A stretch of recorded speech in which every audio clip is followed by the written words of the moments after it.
السلام علیکم، welcome back to Urdu audio stories. کیسے ہیں آپ سب؟ امید کرتی ہوں خیریت سے ہوں گے۔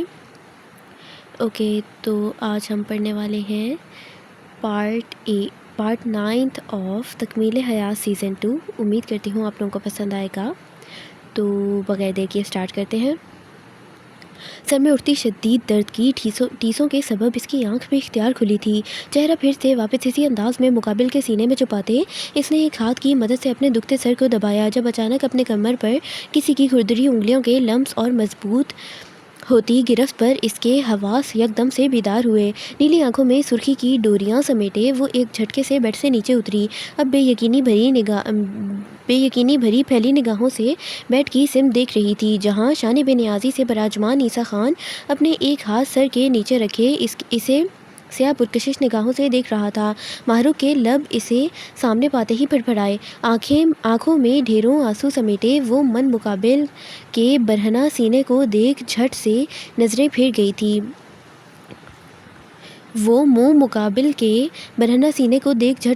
پھر گئی تھی، جبکہ دوسری طرف بیڈ پر لیٹے عیسیٰ خان نے اپنے گہری نظریں ماہرخ آغا شاہ کے مدہوش کن سراپے پر گاڑی تھیں۔ وہ اسی کی شرٹ میں ملبوس کھلے بالوں اور بکھرے حلیے میں کھڑی اسے رات سے بھی زیادہ مدہوش کر چکی تھی۔ ماہرخ خود پر نظر پڑتے ہی پہلے حیرت زدہ سی ہوئی تھی اور پھر بے یقینی اور غصے بھری نگاہوں سے عیسیٰ خان کو گھورتے وہ واش روم کی جانب بڑھی، جب اچانک بیڈ سے اترتے وہ اس کی کلائی تیزی سے جکڑتے اسے لمحوں میں اپنی سمت کھینچ گیا۔ ہاتھ چھوڑو میرا عیسیٰ خان، وہ سرخ چہرے سمیت اس کی آنکھوں میں دیکھتے گھررائی تھی۔ اس کی بات سنتے ہی عیسیٰ خان نے اپنے اور اس کے درمیان موجود فاصلہ ایک جھٹکے سے سمیٹتے اسے شدت سے سینے میں بھینچا۔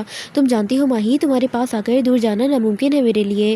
وہ نرمی سے اپنے ہاتھ کی پشت سے اس کے رخسار کو سہلاتے گمبھیر لہجے میں بولا۔ پیچھے ہٹو، مجھے نہیں سننی تمہاری کوئی بھی بات، وہ غصے بھرے لہجے میں کہتی اس کے سینے پر اپنے ہاتھ رکھتے جھٹکے سے اس سے دور ہوئی تھی۔ اب پھولی سانسوں اور سرخ نظروں سے اسے دیکھ رہی تھی، جو لب بھینچے اس کے ماتھے پر آئے زخم کو دیکھ رہا تھا۔ کیسے آئی یہ چوٹ؟ وہ سرد لہجے میں پوچھتے آگے بڑھا تھا۔ تھوڑی دیر پہلے چہرے پر موجود نرمی کا اب کوئی شائبہ تک نہیں تھا۔ ہاتھ چھوڑے میرا عیسیٰ خان، مجھے درد ہو رہا ہے۔ اس کی بات کا جواب دیے بغیر وہ سپاٹ لہجے میں بولی، جس پر عیسیٰ خان کا چہرہ مزید سرخ پڑا تھا۔ ماہی، پرابلم کیا ہے؟ کیوں ایسے بیہیو کر رہی ہو؟ مجھے کوئی پرابلم نہیں ہے، پلیز ہاتھ چھوڑے میرا۔ ماہرخ اپنا ہاتھ اس کی گرفت سے چھڑواتے واش روم میں بند ہوئی تھی۔ عیسیٰ خان حیرت سے واش روم کے بند دروازے کو دیکھ رہا تھا۔ وہ سمجھ نہیں پا رہا تھا ماہرخ کے اتنے شدید ری ایکشن کی وجہ۔ گہری سانس بھرتے اس نے ہونٹوں کو بھینچتے ہوئے بالکنی کا رخ کیا تھا۔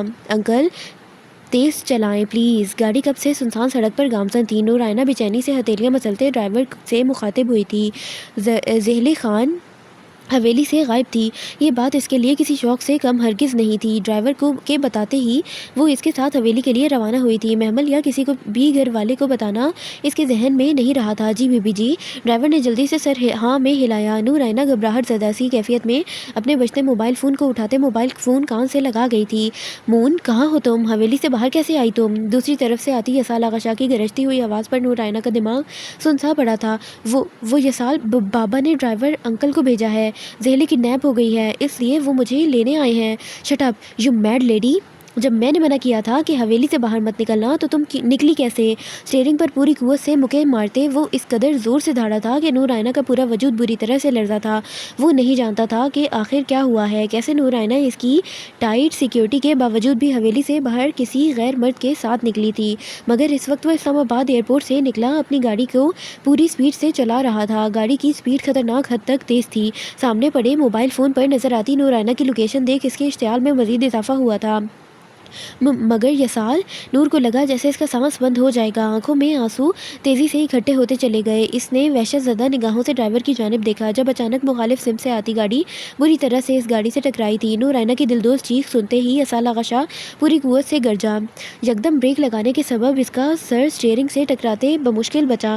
گہرے سانس بھرتے اس نے نیلی زب سے لال پڑتی نگاہوں سے اندھیرے سنسان سڑک کو دیکھا اور پھر یکدم سے گاڑی سٹارٹ کی۔ کون ہے بھائی؟ راستہ کیوں روکا ہے؟ گاڑی کے بریک بروقت لگنے کی وجہ سے کوئی بھی حادثہ درپیش نہیں آیا تھا، البتہ نور آئینہ کی گاڑی ڈرائیور ڈرائیو کرتے یوسف کا غصہ سوانیزے پر پہنچا تھا۔ نور رائنا نے اپنے خوف سے کانپتے ہاتھوں کو بمشکل سے کنٹرول کرتے نیچے گرے اپنے موبائل فون کو ڈھونڈنے لگی تھی، مگر جلد بازی میں اس کا موبائل فون اسے مل نہیں پایا تھا۔ یوسف غصے سے گاڑی سے باہر نکلا، جس پر تیزی سے جھک کر سیٹ کے نیچے گرے اپنے موبائل فون کو ڈھونڈتے نور بنا آواز کیے گاڑی سے باہر نکلتے ایک سمت جنگل کی جانب بھاگی تھی۔ دوسری جانب اپنی گاڑی کے نزدیک کھڑے یوسف کو قہر برساتی نظروں سے گھورتے وہ ایک دم سے باہر نکلا۔ سر آپ؟ یوسف نے حیرت سے اسے دیکھا تھا۔ جس لڑکی کو تم ختم کرنا چاہتے ہو وہ میری ہے، اس لیے اب تم خاموشی سے جاؤ گے اور تالیہ سے کہو گے کہ تم نے اسے مار دیا۔ ارسل اعجاز کی سرد آواز پر یوسف نے چونک کر اسے دیکھا، مگر سر، یوسف اسے پہچانتا تھا۔ تھوڑی دیر پہلے ہی وہ تالیہ کے ساتھ تھا، ورنہ تمہاری 7 سالہ بچی تمہیں لاش کی صورت میں ملے گی۔ یوسف، کیا نام ہے اس کا؟ ہاں، مریم، کافی پیاری ہے ویسے ماشاءاللہ سے، ارسل نے سوچنے کی اداکاری کرتے کہا تھا، اور یوسف کو یوں لگا تھا جیسے کسی نے اس کی جان مٹھی میں دبوچ ڈالی ہو۔ جی سر، کام ہو جائے گا، وہ تھوک نکلتے سنجیدگی سے کہتا اپنی گاڑی میں بیٹھا گاڑی بھگا لے گیا تھا۔ جبکہ اس کے جانے کے بعد ارسل اعجاز نے گہری سانس فضا میں بکھری، نور رائنا کی خوشبو میں بھری۔ آخر کار آج تم مجھے مل ہی گئی نور۔ اپنے سینے کو مسلتے وہ تیزی سے جنگل کے اسی حصے کی طرف بڑھا تھا جس سمت نور رائنا گئی تھی۔ ایک دم سے آسمان پر بنتے بادلوں اور چمکتی بجلی کی آواز پر اس نے قدم روک کر آسمان کی سمت دیکھا، اور پھر کوٹ کی زپ لگاتے وہ آگے کی سمت بڑھتا چلا گیا۔ وہ واش روم سے نکلی تو باہر سے آتے شور کی آوازوں پر اس نے چونک کر آگے پیچھے دیکھا۔ عیسیٰ خان کہیں بھی نہیں تھا۔ ٹاول ایک طرف رکھتے اس نے چادر مضبوطی سے اپنے سر پر لپیٹی اور پھر باہر کا رخ کیا۔ پہلی سیڑھی پر قدم رکھتے ہی وہ ٹھٹکی تھی۔ آواز عیسیٰ خان کی تھی، جسے سنتے ہی ماہرخ کی نیلی آنکھیں حد درجہ پھیلیں۔ وہ قدم روکے حیرت سے نیچے کھڑے عیسیٰ خان کو دیکھ رہی تھی، جس کے سامنے حویلی کے سبھی فرد کھڑے تھے۔ میں مزید تمہاری بدتمیزی برداشت نہیں کروں گا عیسیٰ خان، الزام لگانا بند کرو میری بہن پر۔ دلاور خان کی گرجدار آواز میں دی گئی دھمکی پر عیسیٰ خان جبڑے بھینچ کر اس کی سمت بڑھا تھا، جسے دیکھ ماہرخ گھبراتے ہوئے تیزی سے سیڑھیاں عبور کرتے نیچے اتری تھی۔ خان! وہ بھاگنے کسی انداز میں عیسیٰ خان اور دلاور خان کے درمیان میں حائل ہوئی تھی۔ اس کے یوں اچانک آنے پر عیسیٰ خان نے لب سختی سے بھینچے تھے، وہیں مہروش شرربار نظروں سے اسے دیکھ رہی تھی۔ ماہی، پیچھے ہٹو! عیسیٰ اسے بازو سے جکڑتے دبے دبے لہجے میں کہتا اسے جھٹکے سے پیچھے کر گیا تھا۔ ابرش، یہاں آؤ! عیسیٰ خان دلاور خان کو دیکھتے گرجدار آواز میں غرایا تھا۔ دیجان سمیت اب سب کی نظریں ابرش کی جانب اٹھی تھیں، جو سر جھکائے گھبراہٹ زدہ سی کھڑی تھی۔ ابرش، بتاؤ اپنے لالا کو کہ کل رات اس کی لاڈلی بہن میرے کمرے میں گئی تھی یا نہیں؟ عیسیٰ خان کے سوال پر ماہرخ کی آنکھیں پھیلیں۔ وہ بے یقینی سے اسے دیکھ رہی تھی، جبکہ ابرش نے تھوک نکلتے سر جھکا لیا تھا۔ اگر وہ نہ بولتی تو عیسیٰ خان کے قہر سے اسے بھی بچا نہیں سکتا تھا کوئی، اور اگر وہ کچھ بھی کہتی تب بھی مہروش اس کو چھوڑنے والی ہرگز نہیں تھی۔ سب کی سوالیہ نظروں کا رخ اب ابرش کی جانب تھا۔ جی، وہ لالا کل رات بارش ہونے سے پہلے مہروش آپ کے کمرے میں گیا تھا۔ وہ بھاگتا ہوا آپ کے کمرے سے نکل کر اپنا کمرہ میں بند ہو گیا تھا۔ ہمیں نہیں پتا وہ کیوں گیا تھا آپ کا کمرہ میں، مگر وہ گیا تھا۔ ابرش نے گہری سانس بھرتے جلدی سے ساری بات بتائی تھی، جسے سننے کے بعد دلاور خان کے ماتھے پر بے تحاشا بل سمٹے تھے۔ اس نے جبڑے بھینچ کر مہروش کو دیکھا، جو سر جھکائے گھبراہٹ زدہ سی کھڑی تھی۔ مہروش، تم عیسیٰ کے کمرے میں گئی تھی یا نہیں؟ دلاور خان نے سپاٹ لہجے میں اسے گھورتے ہوئے سنجیدگی سے سوال کیا۔ اگر گیا تھا تو کیا ہو گیا دلاور؟ عیسیٰ خان اس کا شوہر ہے، وہ جا سکتا ہے، اس میں اتنا ہنگامہ کس بات کا؟ رحیمہ خانم تڑپ کر اپنی بیٹی کی ہمدردی میں آگے بڑھی تھی۔ عیسیٰ خان سینے پر ہاتھ باندھے حیرت اور تعصب سے انہیں دیکھ رہا تھا، جو اپنی بیٹی کو سمجھانے کی بجائے اس کی زندگی مزید برباد کرنے پر تلی ہوئی تھی۔ چلے میں بتا دیتا ہوں آپ سب کو کہ یہ کس نیت سے میرے کمرے میں گئی تھی۔ عیسیٰ خان سرد سانس بھرتے سنجیدگی سے کہتے ٹیبل کی جانب بڑھا تھا۔ وہاں پڑا لیپ ٹاپ اٹھائے اس نے چند ہی منٹوں میں ایک ویڈیو پریس کرتے لیپ ٹاپ دلاور کے ہاتھ میں تھمایا۔ دلاور خان ماتھے پر بل سمیٹے اس ویڈیو کو دیکھ رہا تھا۔ جیسے جیسے وہ ویڈیو آگے بڑھ رہی تھی، دلاور کا چہرہ غصے اور شرمندگی کے سبب سرخ پڑتا چلا جا رہا تھا۔ ویڈیو میں صاف دکھائی دے رہا تھا کہ مہروش کس طرح سے ماہرخ کو دھکا دیتے دروازہ اندر سے لاک کرتے کمرے سے بھاگتے ہوئے نکلی تھی۔ دلاور خان کا چہرہ شرمندگی سے سرخ پڑ گیا۔ اب بھی کچھ کہو گے اپنی بہن کی طرفداری میں دلاور خان؟ کیا کچھ اور ثبوت بھی چاہیے؟ عیسیٰ خان کی سلگتی آواز پر دلاور خان نے بے بسی اور شرمندگی سے سر جھکا ڈالا تھا۔ چلو ماہی! وہ ایک نگاہ سب پر ڈالتے ماہرخ کا ہاتھ اپنے مضبوط ہاتھ میں جکڑتے بولا تھا۔ ماہرخ سمیت سبھی نے چونک کر اسے حیرت سے دیکھا۔ عیسیٰ خان! ماہرخ کے ہونٹوں سے بے یقینی بھری سرگوشی نما آواز نکلی تھی۔ جتنا کہا ہے اتنا کرو، مجھے کسی کو کوئی بھی صفائی نہیں دینی۔ اگر ان لوگوں کو یہ لگتا ہے کہ میں نے مہروش سے نکاح کیا ہے تو میری بلا سے ساری زندگی مہروش کو اپنی حویلی بٹھائے رکھیں، مگر میں ان سب کے فضول کے الزامات کی تصدیق کے لیے تمہاری جان خطرے میں نہیں ڈالوں گا۔ ایگزیکٹلی، یہی بات صحیح تھی۔ بہروش کا چہرہ لمحوں میں سرخ پڑ گیا تھا۔ اسے ہرگز اندازہ نہیں تھا کہ عیسیٰ خان یوں اچانک سے آ جائے گا اور بات اس قدر بڑھ جائے گی۔ عیسیٰ خان ایک ایک لفظ چبا چبا کر کہتا، اس کا ہاتھ جکڑتے ہوئے حویلی کی دہلیز عبور کر گیا تھا۔ کسی میں بھی اتنی ہمت نہیں تھی کہ اسے روک سکے۔ عیسیٰ خان کی گاڑی تھوڑی ہی دیر میں خان حویلی سے نکلتی چلی گئی تھی اور بہروش خان کو اپنا آپ کسی ہارے ہوئے جواری کی مانند محسوس ہونے لگا۔ ہر کوئی اس پر غصے اور نفرت بھری نگاہ ڈالتا وہاں سے جا چکا تھا اور وہ اکیلی اسی جگہ پر کھڑی کوئی ساکن بت سا محسوس ہونے لگی تھی۔ بھاگتے بھاگتے اس کا سانس بری طرح سے اکھڑ گیا تھا۔ اچانک ہونے والی تیز بارش کی وجہ سے آسمان پر گہری تاریکی چھا چکی تھی، جس کی وجہ سے کچھ بھی ٹھیک سے دکھائی نہیں دے رہا تھا۔ پیٹ کے سائیڈ حصے میں مسلسل دوڑنے کے سبب اسے تیز درد اٹھتا محسوس ہو رہا تھا، جس کے سبب وہ ایک درخت کے نیچے جا چھپی تھی۔ درخت کی اوٹ میں ہوتے وہ گھٹنوں کے بل زمین پر بیٹھتے پیٹ پر دونوں ہاتھ رکھ چکی تھی۔ دل کی دھڑکنیں اتنی تیز ہی سے دھڑک رہی تھیں مانو دل نکل کر پسلیوں میں آ گیا ہو۔ آنکھیں الگ نم تھیں۔ وہ بمشکل سے خود میں ہمت پیدا کیے ہوئے تھی، ورنہ یہ خوفناک صورتحال اس کے پورے بدن میں دہشت بکھیر چکی تھی۔ اس کا روم روم وحشت زدہ سا تھا۔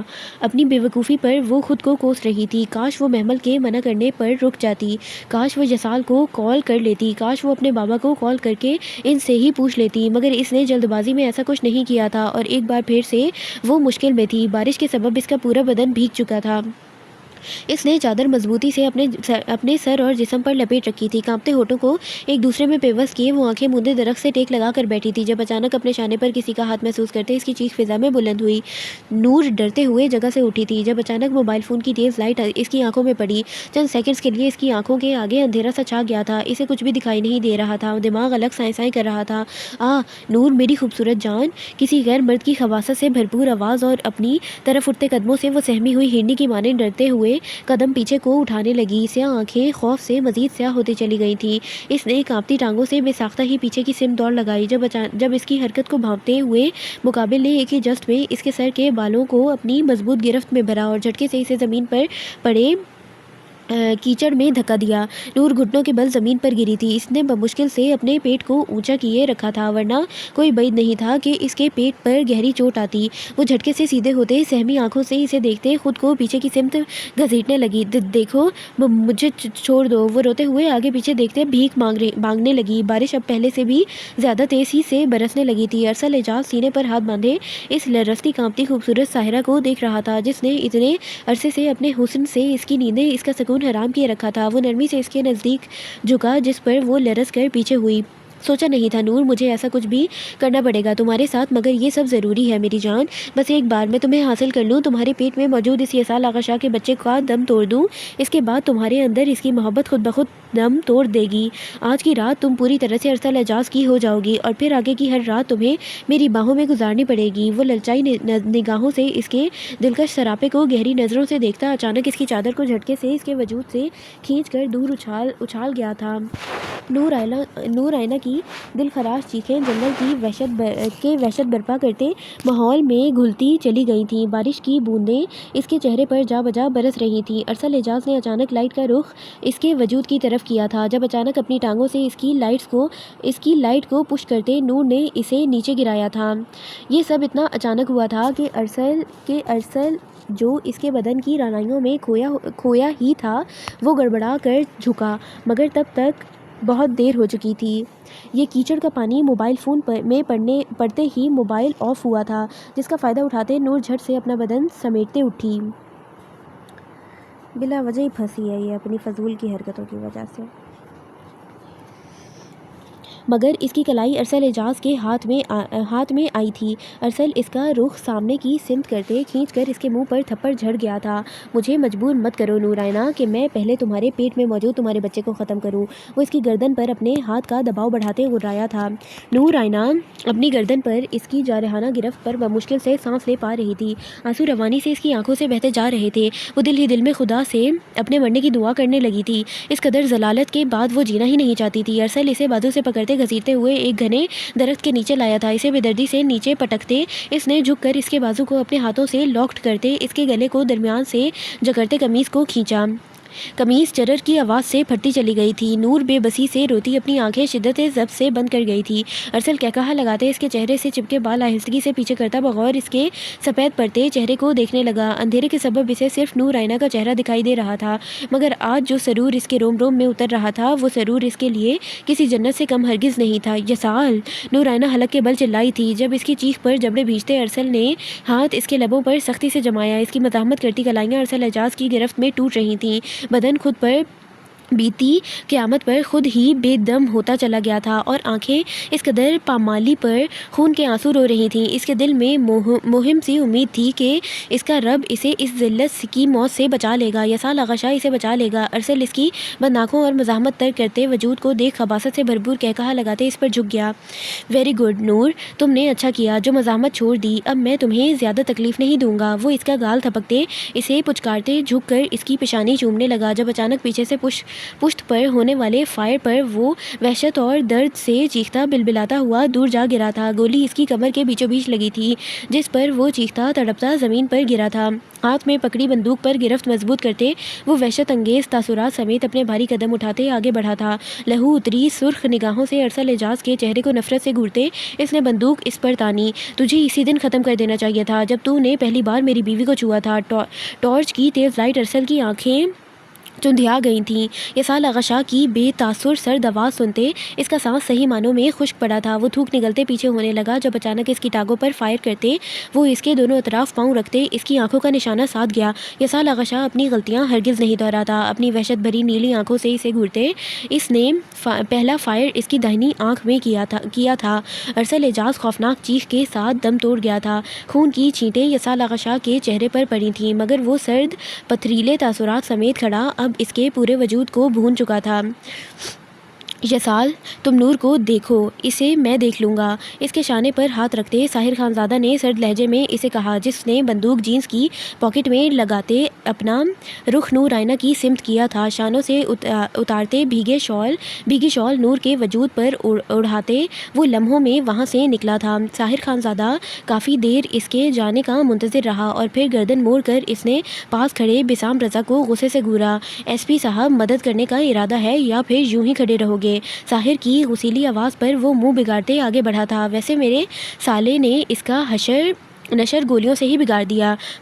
اس کے پاس وقت نہیں تھا ورنہ یہ کام وہ زیادہ اچھے سے کر سکتا تھا۔ ساحر نے گہری سانس بھرتے اس کی معلومات میں اضافہ کیا اور پھر دونوں ہی ایک ساتھ ارسل اعجاز کے مردہ وجود کی جانب بڑھے تھے۔ دروازہ کھٹکھٹا کر اس کا حلق خشک پڑ چکا تھا۔ آنکھیں اب مسلسل رونے کی وجہ سے خشک پڑ چکی تھیں۔ وہ ساکت بے حس و حرکت جہازی سائز بیڈ کے نزدیک بیٹھی تھی۔ سنہری آبشار بے ترتیبی سے اس کے شانوں اور کمر پر بکھری ہوئی تھیں۔ 2 دنوں سے وہ ایسی بکھری حالت میں موجود تھی۔ آنکھیں رو رو کر سوج چکی تھیں۔ پورا بدن تھکاوٹ اور سٹریس کے سبب درد کر رہا تھا۔ دروازہ کھلنے کی آواز پر بھی وہ یوں ہی بیٹھی رہی جب ملازمہ ہاتھ میں پکڑی ٹرے جھک کر بیڈ پر رکھتے اس وسیع و عریض کمرے سے باہر نکلی تھی۔ دروازہ باہر سے لاک کرتے وہ وہاں سے جا چکی تھی۔ زہلے نے حلق میں اٹکتے آنسوؤں کو گہری سانس کے ساتھ نگلا تھا۔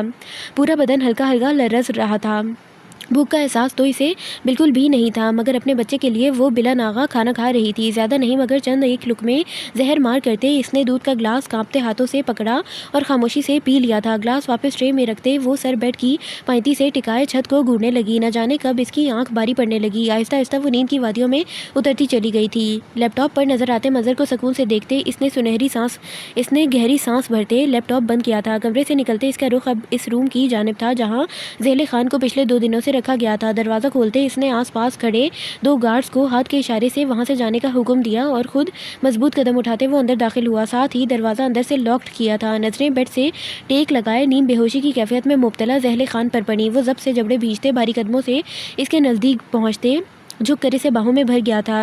اسے باہوں میں بھرتے ہی وجود کی حدت سے اسے احساس ہوا کہ وہ بخار میں مبتلا ہے۔ ایک گہری نگاہ بند آنکھوں پر ڈالتے اس نے نرمی سے اسے بستر پر منتقل کرتے کمفرٹر گردن تک اسے اڑایا اور خود ایک جانب موجود کبٹ کی سمت بڑھا۔ تھوڑی ہی دیر میں وہ شاور لیتے باہر نکلا تھا۔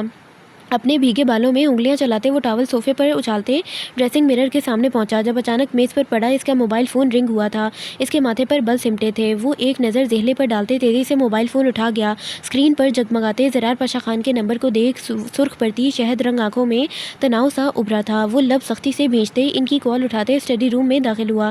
السلام علیکم ڈیڈ، کیسے ہیں آپ؟ اس کی آواز مدھم تھی مگر زرار پاشا خان اسے بخوبی سن پا رہا تھا۔ وعلیکم السلام ظاہر خان، 2 دنوں سے میری بیٹی اور تمہاری بیوی ہماری حویلی سے غائب ہے، غالباً تمہیں یاد ہوگا۔ اس صورتحال میں ایک باپ کیسا ہو سکتا ہے؟ اس کا سپاٹ لہجہ محسوس کرتے ساحر خاموش رہ گیا۔ جی ڈیڈ، میں بس اسے ہی ڈھونڈ رہا ہوں۔ وہ کہنا کچھ اور چاہتا تھا مگر دل اور دماغ اسے سچ کہنے سے روک رہے تھے۔ مجھے یقین ہے ساحر خان زادہ کہ تم اسے ڈھونڈ لو گے۔ واپسی کا راستہ یاد ہوگا نا تمہیں؟ تم جو چونچلے کرنا چاہتے ہو کل شام تک کر لو، کیونکہ میں اچھے سے جانتا ہوں زہلے تمہارے پاس ہے۔ مگر ڈیڈ، ساحر دو بدو بولا تھا۔ وہ اپنی حیرت زرار پاشا خان پر ظاہر نہیں کرنا چاہتا تھا۔ اگر مگر چھوڑو ساحر زرار پاشا خان، باپ ہوں تمہارا، ان سب چیزوں سے میرا لمبا واسطہ رہا ہے، اس لیے مجھے بیوقوف مت بناؤ۔ اس سے پہلے کہ میرا ضبط جواب دے جائے تم کل شام سے پہلے واپس پہنچو حویلی، وہ بھی زہلے کے ساتھ۔ زرار پاشا خان اسے حکم دیتے کال کاٹ چکا تھا۔ موبائل فون پاس موجود میز پر رکھتے وہ لب بھینچ کر مڑا۔ کیا لگتا ہے زرار، کیا سچ میں زہلے ساحر خان زادہ کے پاس ہے؟ زرون سکندر خان کی بے چینی عروج پر تھی۔ بالکل زرون، زہلے اسی کے پاس ہے، تم بے فکر رہو، وہ کل شام سے پہلے تمہارے پاس ہوگی۔ زرار پاشا اس کا کندھا تھپکتے سنجیدگی سے کہتے اپنے کمرے کی جانب بڑھا تھا، جبکہ زرون بھی گہری سانس بھرتے لب بھینچ گیا تھا۔ یہ کیا حرکت کی ہے اس نے؟ اپنی بیوی اٹھا لی۔ کارپوش میں گاڑی رکنے کی آواز پر اسال آغا شاہ اور بدر عالم شاہ دونوں ہی ایک ساتھ باہر کی جانے بڑھے تھے۔ اس وقت رات کے 2 بج رہے تھے۔ نور آئینہ کے حویلی سے غائب ہونے کی خبر پوری حویلی پر قہر بن کر ٹوٹی تھی۔ بسام رضا کچھ گھنٹے پہلے ہی حویلی آیا تھا، رملہ کو وہاں چھوڑتے وہ سب کو تسلی دیتا وہاں سے نکلا تھا، اور اس کی تسلی دینے پر ہی اسال اور بدر عالم حویلی سے باہر نہیں نکلے تھے، کیونکہ ایک بار پھر سے وہ عورتوں کو اکیلا چھوڑنے کی غلطی دوبارہ دہرانا نہیں چاہتے تھے۔ بسام اسال اسے آتا دیکھ زیر لب اسے پکارتا آگے بڑھ گیا تھا، جبکہ بدر عالم شاہ کے چہرے کے تاثرات کرخت ہوتے دکھائی دیے تھے۔ بسام، کچھ پتہ چلا نور کا؟ اسال آغا شاہ کے متفکرانہ انداز میں پوچھنے پر وہ گہری سانس بھرتے سر اس بات میں ہلا گیا۔ جی وہ بالکل ٹھیک ہے، اور یہ سال کے ساتھ ہے۔ وہ ساحر کے ساتھ تھوڑی دیر پہلے ہی ارسل اعجاز کی لاش کو ٹھکانے لگا کر فارغ ہوئے تھے۔ بسام نے ایک نظر اندر کی سمت دوڑاتے سنجیدگی سے کہا، جس پر اسال اور بدر عالم نے تشکر آمیز گہری سانس بھری۔ کیا یسال پہنچ آیا ہے؟ اسال آغا شاہ نے چونک کر حیرت سے استفسار کیا، جس پر بسام نے سر اس بات میں ہلا ڈالا، چلو بیٹا اندر چلو، باہر سردی بڑھ رہی ہے کافی۔ اسال آغا شاہ اس کا ہاتھ پکڑتے نرم لہجے میں بولے، ساتھ ہی قدم اندر کی جانب بڑھائے تھے۔ وہ اندر داخل ہوا، سامنے کھڑی حویلی کی عورتوں پر ایک نظر ڈالتے اس نے مؤدبانہ انداز میں سلام کیا تھا۔ سمینہ بیگم اور نفیسہ شاہ اس کے سر پر ہاتھ رکھتے اسے دعائیں دیتی اپنے اپنے کمرے کی جانب بڑھ گئی تھیں، کیونکہ وقت کافی زیادہ ہو گیا تھا۔ محمل اور روپ بھی اس سے ملتے اب اس کی خاطر مدارات کرنے میں مصروف تھیں۔ بدر سپاٹ چہرے کے ساتھ اس وقت حویلی کی چھوٹی بیٹھک میں بیٹھا تھا۔ یہ کمرہ خصوصی طور پر سردیوں کی راتوں میں سبھی افراد سے بھرا ہوتا تھا۔ اب بھی چارپائیوں پر بیٹھے سبھی خوش گپیوں میں مگن تھے۔ محمل اور روپ تو رملہ کو گھیرے بیٹھی تھیں، جبکہ اسال اور بدر اس وقت بسام کے پاس بیٹھے تھے۔ یہ بات الگ تھی کہ بدر نے ایک بھی بار بسام رضا کو مخاطب نہیں کیا تھا۔ انکل، میں آپ سے اپنے رویے کی معافی چاہتا ہوں۔ اس وقت جیسے حالات تھے، جو کچھ اچانک ہوا وہ بھی میری نظروں کے سامنے، میں سمجھ نہیں پایا، وقتی غصے اور جذبات نے میری عقل پر پردہ ڈال دیا تھا، مگر میں آپ سب سے اپنے رویے کے لیے بے حد شرمندہ ہوں۔ بسام کی شرمندگی بھری آواز پر بدر عالم شاہ نے چونک کر اسے دیکھا۔ جہاں تک اسے علم ہوا تھا، بسام رضا جھکنے والا نہیں تھا، نہ ہی وہ کسی سے معافی مانگتا تھا۔ نہیں، اس کی کوئی ضرورت نہیں بسام، میں سمجھ سکتا ہوں اس وقت حالات ہی ایسے تھے۔ تمہارا خفا اور غصہ ہونا جائز ہے، مگر میں دل سے خوش ہوں کہ تم نے میری بیٹی کے ساتھ اتنا اچھا سلوک کیا، اسے عزت دی، اپنا نام، مقام اور مرتبہ دیا۔ نہیں انکل، اس کی کوئی ضرورت نہیں، رملہ میری بیوی ہے، اس کا خیال رکھنا، اسے عزت دینا میرا فرض ہے۔ میں نے نہ تو آپ پر کوئی احسان کیا ہے، نہ کسی اور پر، بلکہ اپنا فرض نبھایا ہے، اور انشاءاللہ آگے بھی جب تک میری زندگی ہے میں اسے وہی عزت، محبت اور مقام دوں گا جس کی وہ حقدار ہے۔ بسام رضا کا ٹھہرے مگر مضبوط لہجے میں کہے الفاظ پر بدر عالم شاہ اور اسال آغا شاہ پرسکون سے ہوتے مسکرا دیے تھے۔ بدر عالم شاہ کا دل اپنی بیٹی کے لیے اب بالکل مطمئن تھا۔ بے شک بسام رضا ان کی بیٹی کے لیے ایک بہتر شخص تھا۔ She is not all right Mister Shah. لگاتار حادثات سے گزرنے کی وجہ سے اس کی باڈی اور مائنڈ شاید اس چیز کو ایکسیپٹ نہیں کر پا رہا. ڈاکٹر مجھے یہ بتائیں میرا بیبی کیسا ہے؟ سینے پر ہاتھ باندھے وہ خوبرو شخص اپنے سرد لہجے میں بولا تو ڈاکٹر نے گڑبڑا کر ایک نظر بیڈ پر بے جان سی پڑی نور آئینہ کو دیکھا. آپ کے بیبیز ٹھیک ہیں مگر آپ کی وائف کی کنڈیشن جس قدر کریٹیکل ہے اس کی وجہ سے ان کی پریگنینسی کمپلیکیٹڈ ہو چکی ہے. ہارٹ بیٹ بالکل نہ ہونے کے برابر ہے اور یہ مائنر اٹیک ان کی صحت کے ساتھ ساتھ بیبیز کی ہیلتھ کے لیے بھی ٹھیک نہیں. اب آپ کو ان کی پہلے سے زیادہ کیئر کرنی ہوگی. بیبیز مطلب میں سمجھا نہیں. ان ساری باتوں میں سے یسال آغا شاہ کا دھیان صرف ایک ہی بات پر اٹکا تھا. دل زوروں سے دھڑکا تھا جیسے کوئی بھی خبر اس کی سانسوں کی رفتار کو بڑھا سکتی ہے. ہم نے ان کا مکمل چیک اپ کیا ہے مسٹر شاہ. آپ کے ٹوئن بیبیز ہیں.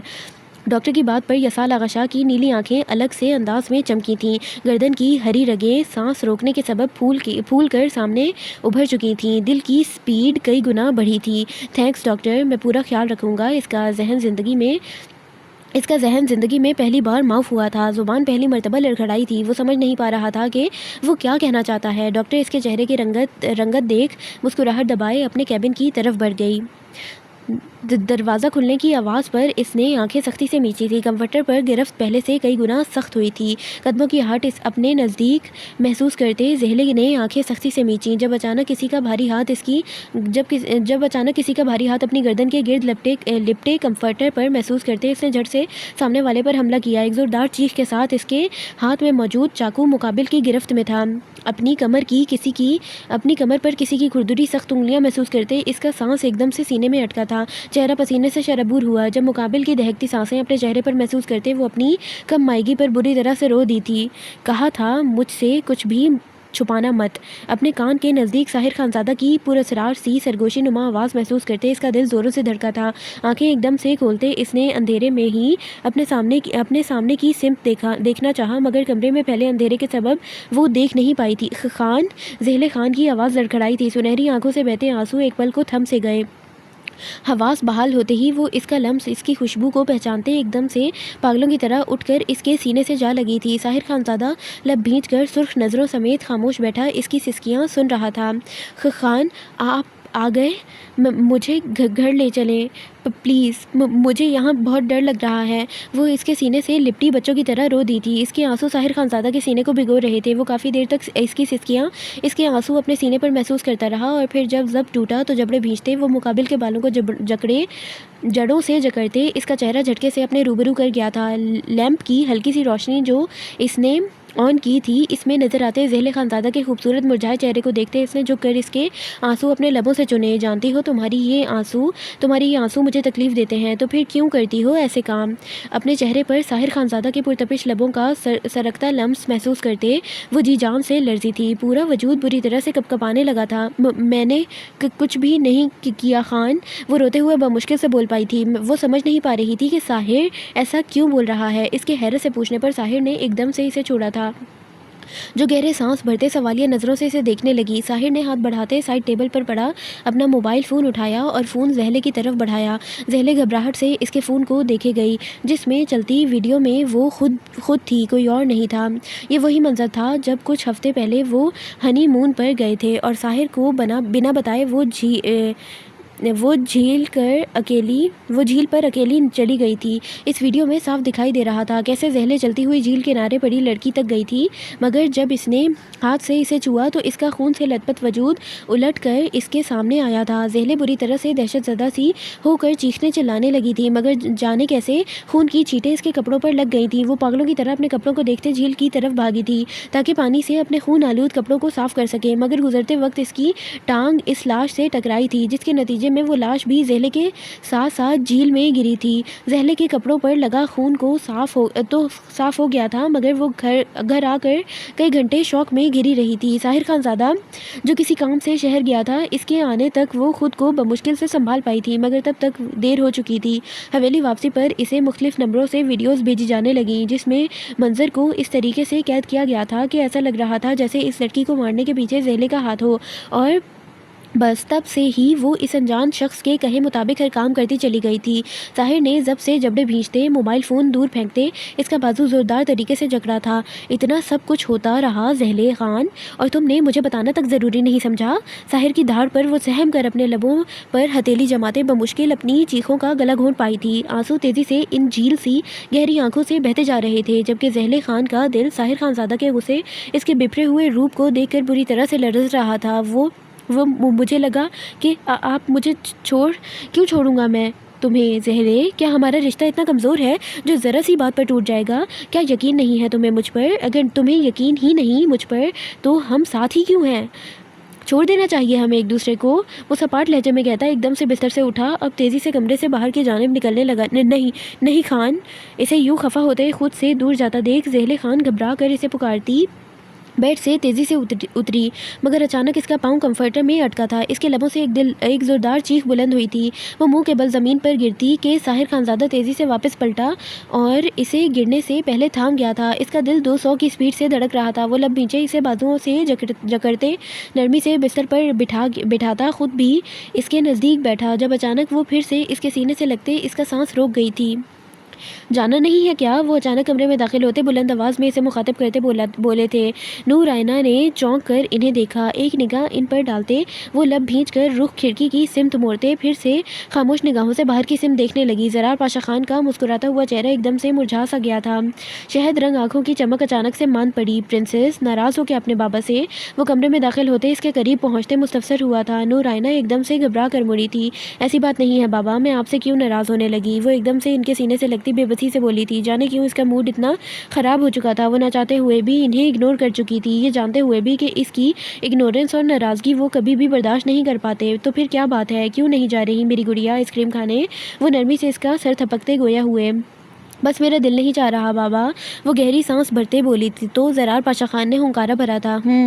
مطلب یہ کہ میں اکیلا چلا جاؤں؟ زرار پاشا خان نے سنجیدگی سے پوچھا تھا۔ نہیں بابا، آپ اکیلے تو نہیں جا رہے ہیں نا، ماہی آپ کے ساتھ جا رہی ہے اور زہلے بھی، وہ جھٹ سے بولی۔ تو زرار پاشا خان نے مسکراتے ہوئے سرنفی میں جھٹکا۔ تم اچھے سے جانتی ہو نور، میرے لیے تمہارا ہونا معنی رکھتا ہے۔ اگر میرا بچہ نہیں جا رہا تو پھر میرا سچ میں من نہیں لگے گا، مگر میں تمہیں فورس نہیں کروں گا۔ وہ اس کا سر شفقت سے تھپکتے ہوئے کمرے سے باہر نکلنے لگے تھے، جب اچانک نور آئینہ نے انہیں پکارا۔ وہ اپنے بابا کو ناراض نہیں کر سکتی تھی۔ آپ چلیں، میں چادر لے کر آتی ہوں، وہ بدقت مسکراتے ہوئے بولی۔ تو زرار پاشا خان مسکراتے ہوئے اسے محبت بھری نظروں سے دیکھتے باہر کی جانب بڑھ گئے۔ تھوڑی ہی دیر میں وہ بڑی سی شال میں اپنے وجود کو لپیٹے کمرے سے باہر نکلی تھی۔ ہال میں بیٹھی خواتین نے حیرت اور خوشی کے ملے جلے تاثرات سے اسے بیک وقت دیکھا تھا۔ وہ جانتی تھیں اسے کمرے سے باہر نکالنے کا کام صرف اور صرف زرار پاشا خان ہی کر سکتے تھے۔ السلام علیکم ماما۔ وہ نیچے پہنچی تو نعمت شاہ سے لے کر اس کی دادی تک اس کی آمد پر جگہ سے اٹھ کھڑی ہوئی تھی۔ نور اپنی جگہ شرمندہ سی ہو کر رہ گئی تھی۔ وعلیکم السلام میرا بچہ، مجھے پتا تھا تم صرف اپنے بابا کی بات سنو گی۔ نعمت اس کا چاند سا چہرہ ہاتھوں میں بھرتے ماتھے پر بوسہ دیتے محبت سے بولی تھی۔ زہلے خان ایک سمت صوفے پر بیٹھی تھی، وہ اداس آنکھوں سے مسکراتی بظاہر خوش دکھائی دے رہی تھی۔ نعمت جاؤ ذرا پہلے اس کا نظر اتارو، اتنا روپ آیا ہے اسے مامتا کا، ہم تو اسے 5 ماہ میں پہلی بار غور سے دیکھ رہا ہے۔ سفید چادر کے حالے میں چمکتے اس کے چاند سے مکھڑے کو نہارتے زرتاج خان نظریں پھیرتے بولی۔ تو نرگس خان نے بھی ان کی تائید میں سر اسبات میں ہلایا تھا۔ نور کے پھیکے ہونٹ مسکراہٹ میں ڈھلے تھے۔ ان 5 ماہ میں اس نے تو خود کو دیکھنا ہی بند کر دیا تھا، اب بھی سب کی تعریف پر اس کی جھیل سی گہری آنکھیں بھیگنے لگی تھیں۔ نعمت جلدی سے کئی نوٹ زہلے خان اور نور آئینہ سے وار چکی تھیں۔ میری بہو اور بیٹی دونوں ہی چاند کا ٹکڑا لگ رہی ہیں، خدا تم دونوں کو بری نظر سے بچائے، آمین۔ نعمت کی بات پر زہلے خان پھیکی سی مسکرائی تھی، جب اچانک معروف بھاگتے ہوئے کمرے سے باہر نکلی تھی۔ تم دونوں ابھی تک یہاں ہو؟ جلدی چلو ورنہ تھوڑی دیر تک تمہارے لالا آ جائیں گے اور پھر میرا باہر جانے کا پلان کینسل۔ وہ اپنی بڑی بڑی نیلی آنکھیں پھیلائے جس انداز میں بولی تھی، گلمین خان سمیت سبھی کھلکھلا سے اٹھے۔ حویلی کے اداس ماحول میں ایک معروف آغا شاہ ہی کے شوخ چنچل سی آواز ہی تو تھی جو ہر وقت سبھی کو مسکرانے پر مجبور کر دیتی تھی۔ خیر سے جاؤ اور خیر سے واپس لوٹ آؤ، ورنہ تمہارے لیٹ آنے پر تمہارا شوہر نے مجھے پاگل کر دینا ہے، گلمین خان اسے ساتھ لگاتے لاڈ سے بولی۔ تو وہ جھیپ سی گئی تھی۔ زرار پاشا خان کی گاڑی کا ہارن اندر تک سنائی دے رہا تھا، جسے سنتے ماہی ان دونوں کو اپنے ساتھ لیے باہر کار پورچ کی طرف بڑھی تھی۔ تم لیمو کیوں کھا رہی ہو رملہ؟ سب خیریت ہے نا؟ تھوڑی دیر پہلے ہی وہ ڈیوٹی سے واپس لوٹا تھا اور اب بھی وہ لیپ ٹاپ پر کچھ ضروری کام نپٹا کر کمرے سے باہر نکلا تھا جب لاؤنج کے صوفے پر بیٹھی رملہ پر اس کی نظر پڑی جو سر جھکائے ٹوکری میں موجود لیمو کھانے میں مصروف تھی۔ بسام رضا کی آواز پر وہ سٹپٹا کر پیچھے مڑی جہاں صوفے کی ٹیک پر ہاتھ رکھے وہ اسے سنجیدگی سے گھور رہا تھا۔ ویسے ہی کھا رہی ہوں بسام، آپ اس قدر سنجیدہ کیوں ہو جاتے ہیں؟ وہ اس کی سنجیدہ شکل دیکھ جلے سے انداز میں بولی تھی، کھٹا کھانے سے گلا خراب ہوتا ہے رملہ، اور تم تو جانے کتنے لیمو کھا چکی ہو، چھوڑو اسے۔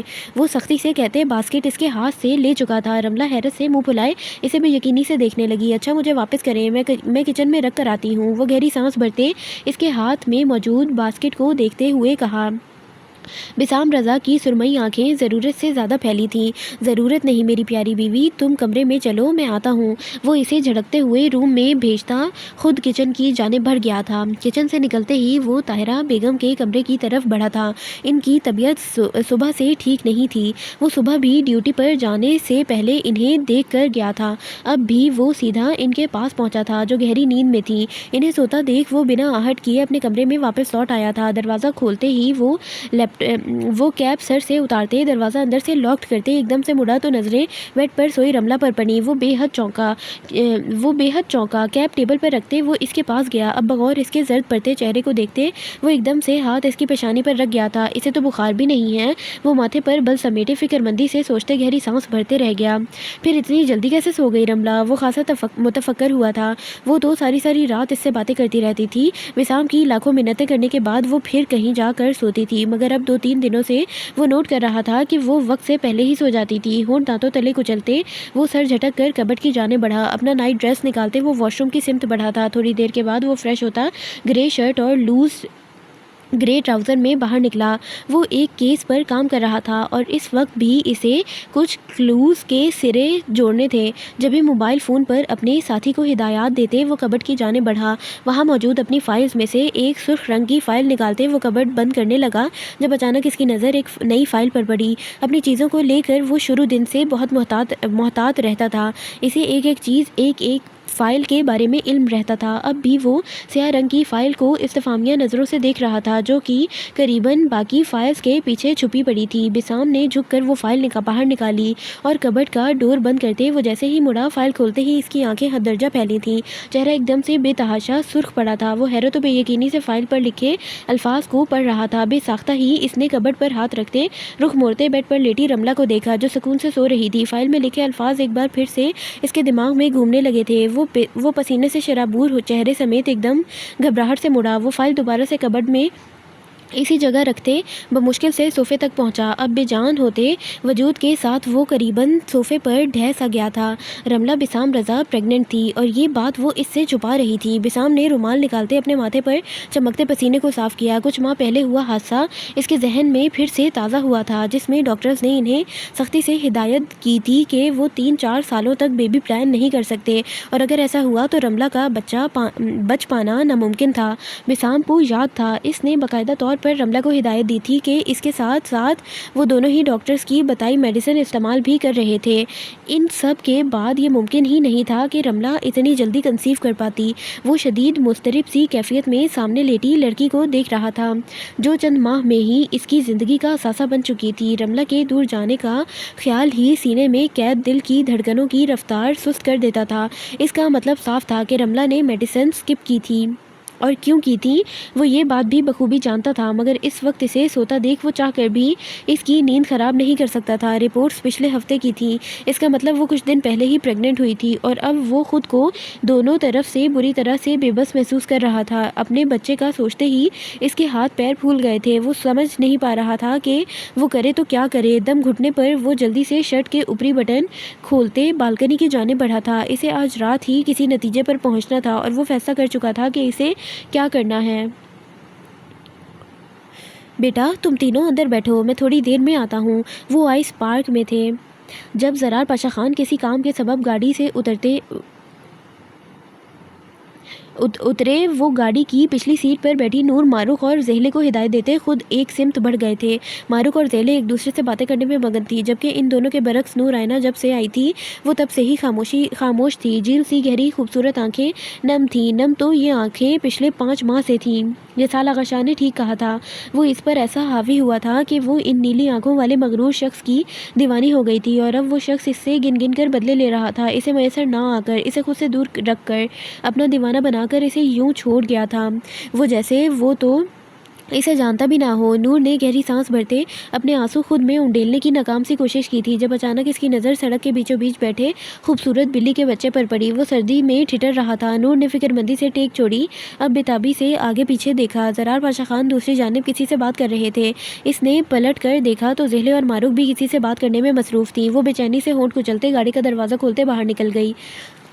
اس کو نا اتنے ڈنڈے پڑنے چاہیے نا، اتنے ڈنڈے پڑنے چاہیے کہ یہ بے ہوش ہو جائے۔ اتنی کوئی یہ اسٹوپڈ عورت ہے نا، کسی کو بھیج دیتی یار، زرار واپس نہیں آ جاتا کیا؟ عجیب 2 نمبر۔ شال خود پر لپیٹتے وہ ٹریفک میں سے ہوتے تیز تیز قدم اٹھاتی اس بلی کے بچے کے قریب جھکی تھی، اسے نرمی سے اپنی باہوں میں بھرتے وہ جیسے ہی مڑی، سامنے سے ایک تیز رفتار گاڑی اسی سمت آتی دکھائی دی تھی، جسے اپنے سمت آتا دیکھ نور آئینہ کا پورا وجود فریز ہو کر رہ گیا تھا۔ وہ پہلی خوفزدہ نظروں سے سامنے دیکھ آنکھیں مضبوطی سے بند کر گئی تھی۔ ہارن کے ساتھ ساتھ زرار پاشا خان کی چیخیں اسے سنائی دی تھیں۔ دیکھتے ہی دیکھتے گاڑیوں کا شور اس کے قریب بڑھتا چلا گیا تھا۔ وہ سیدھا مین روڈ پر کھڑی تھی اور سانسیں دھونکنے کی مانند تیز ہو گئی تھیں۔ گاڑی کی ٹائروں کی آواز اسے سنائی دی تھی۔ اس کے بعد اس نے خود کے قریب ایک مضبوط حصار محسوس کیا، جو اسے باہوں میں بھرتے اس کی کمر کے گرد اپنے مضبوط ہاتھ لپیٹے اسے خود سے لگائے گاڑی کے سامنے سے ہٹتا چلا گیا تھا۔ یسال! اس کے ہونٹ تھرتھرائے تھے، وہ کانپتے ہونٹوں کو ایک دوسرے میں پیوست کیے اپنے آنسو بمشکل سے روک پائی تھی۔ کیا بچپنا ہے یہ نور، اگر کچھ ہو جاتا تمہیں تو پھر؟ یسال آغا شاہ کی بھاری گرجدار آواز پر اس نے بند آنکھیں پٹ سے کھولی تھیں۔ دل کی دھڑکنیں اس قدر زور سے دھڑکی تھی کہ اسے اپنے کانوں میں بجتی سنائی دی تھیں۔ زہلے، معروف اور زرار پاشا خان ٹریفک کم ہونے پر سڑک کے دوسرے کنارے لوٹے تھے، جہاں سامنے کھڑے یسال آغا شاہ کو دیکھ ہر کوئی بے یقینی سے اسے دیکھتا رہ گیا تھا۔ نور آئینہ کا سر بری طرح سے چکرایا تھا۔ اس سے پہلے کہ وہ توازن کھو کر زمین بوس ہوتی، یسال آغا شاہ نے اسے تیزی سے اپنی باہوں میں بھرتے سینے سے لگایا، جبکہ سرخ تیز نظریں خود کو گھورتے زرار پاشا خان پر ٹکی تھیں، جو مٹھیاں پیچھے اسے سرد نظروں سے دیکھ رہے تھے۔ میں چاہتا تو یہ باتیں اپنی بیوی کے سامنے بھی کر سکتا تھا دی جان۔ یہ ویڈیو اس بات کا ثبوت ہے کہ مہروش اور میرا نکاح صرف ایک فریب ہے، ایک ایسا جھوٹ جسے سچ بنانے کے لیے مہروش نے زیغم خان کا ساتھ چاہا تھا۔ اسکرین پر چلتے مناظر کو بے یقینی سے دیکھتا ہر فرد عیسیٰ خان کی آواز پر چونک کر اس کی جانب متوجہ ہوا۔ دلاور خان نے جبڑے بری طرح سے بھیج کر نظریں جھکائی تھیں۔ سامنے اسکرین پر جگمگاتے مناظر اس کے لیے شرمندگی کی انتہا تھی۔ اس کی بہن موبائل فون پر زیغم خان سے بات کر رہی تھی کہ وہ یہاں حویلی آ کر سب کے سامنے یہ بات مانے کہ اس کی نظروں کے سامنے ہی مہروش اور عیسیٰ خان کا نکاح ہوا ہے، اور ان سب کے بدلے وہ اس کی ہر خواہش پوری کرنے کو تیار تھی، یہاں تک کہ اسے اپنی عزت کی بھی پرواہ نہیں تھی۔ دلاور خان، اب کس بات پر خاموش ہے تم؟ اب کچھ نہیں کہے گا تم اپنا اس بدچلن بہن کو؟ دی جان کی دھاڑ پر مہروش نے کانپتے ہوئے بھیگی آنکھیں اٹھائے انہیں دیکھا تھا، جن کے چہرے پر بلا کا غصہ اور اشتعال تھا۔ ہم کو پہلا دن سے یقین تھا کہ ہمارا عیسیٰ خان ایسا کچھ نہیں کر سکتا، مگر ہم خاموش اس لیے رہا تاکہ اس بار تم لوگ یہ نہ کہہ سکو کہ ہم نے عیسیٰ خان کا طرفداری کیا۔ اب فیصلہ تم کرو اپنی اس بد کردار بہن کا۔ واہ دی جان، آپ نے بھی ویسے صحیح پاسا پلٹا ہے، اور کہہ رہی ہے مجھے تو شروع سے لگتا تھا اوور ایکٹر، جھوٹی۔ دلاور خان قہر بار نظروں سے مہروش کو گھورتے اس کی جانب بڑھا تھا۔ لالا چٹاخ! اس سے پہلے کہ وہ اپنی بات مکمل کر پاتی، دلاور خان کا ہاتھ اٹھا تھا، جو مہروش خان کے چہرے پر گہری چھاپ چھوڑ گیا تھا۔ واہیات لڑکی! ہم نے تم پر اتنا بھروسہ کیا اور تم نے اتنا گری ہوئی حرکت کرنے سے پہلے ایک بار بھی نہیں سوچا کہ ان سب کا انجام کیا ہوگا؟ دلاور خان کی سرد پھٹکارتی ہوئی آواز پر مہروش نے سسکتے ہوئے اپنے لب بھیج ڈالے تھے، پورا وجود کپکپاہٹ کا شکار ہوا تھا۔ آج کے بعد تمہارا کمرے سے باہر نکلنا بند، اب اس کمرے سے تمہارا جنازہ ہی نکلے گا۔ وہ اسے ساری حویلی کے سامنے گھسیٹتے ہوئے کمرے میں لے گیا تھا، اسے بے دردی سے فرش پر پٹکتے اس نے دروازہ باہر سے بند کر دیا تھا۔ کس بات کا ماتم منا رہا ہے تم یہاں لیٹ کر؟ مہروش خان جلدی سے اٹھو، باہر لڑکا والے آ چکے ہیں۔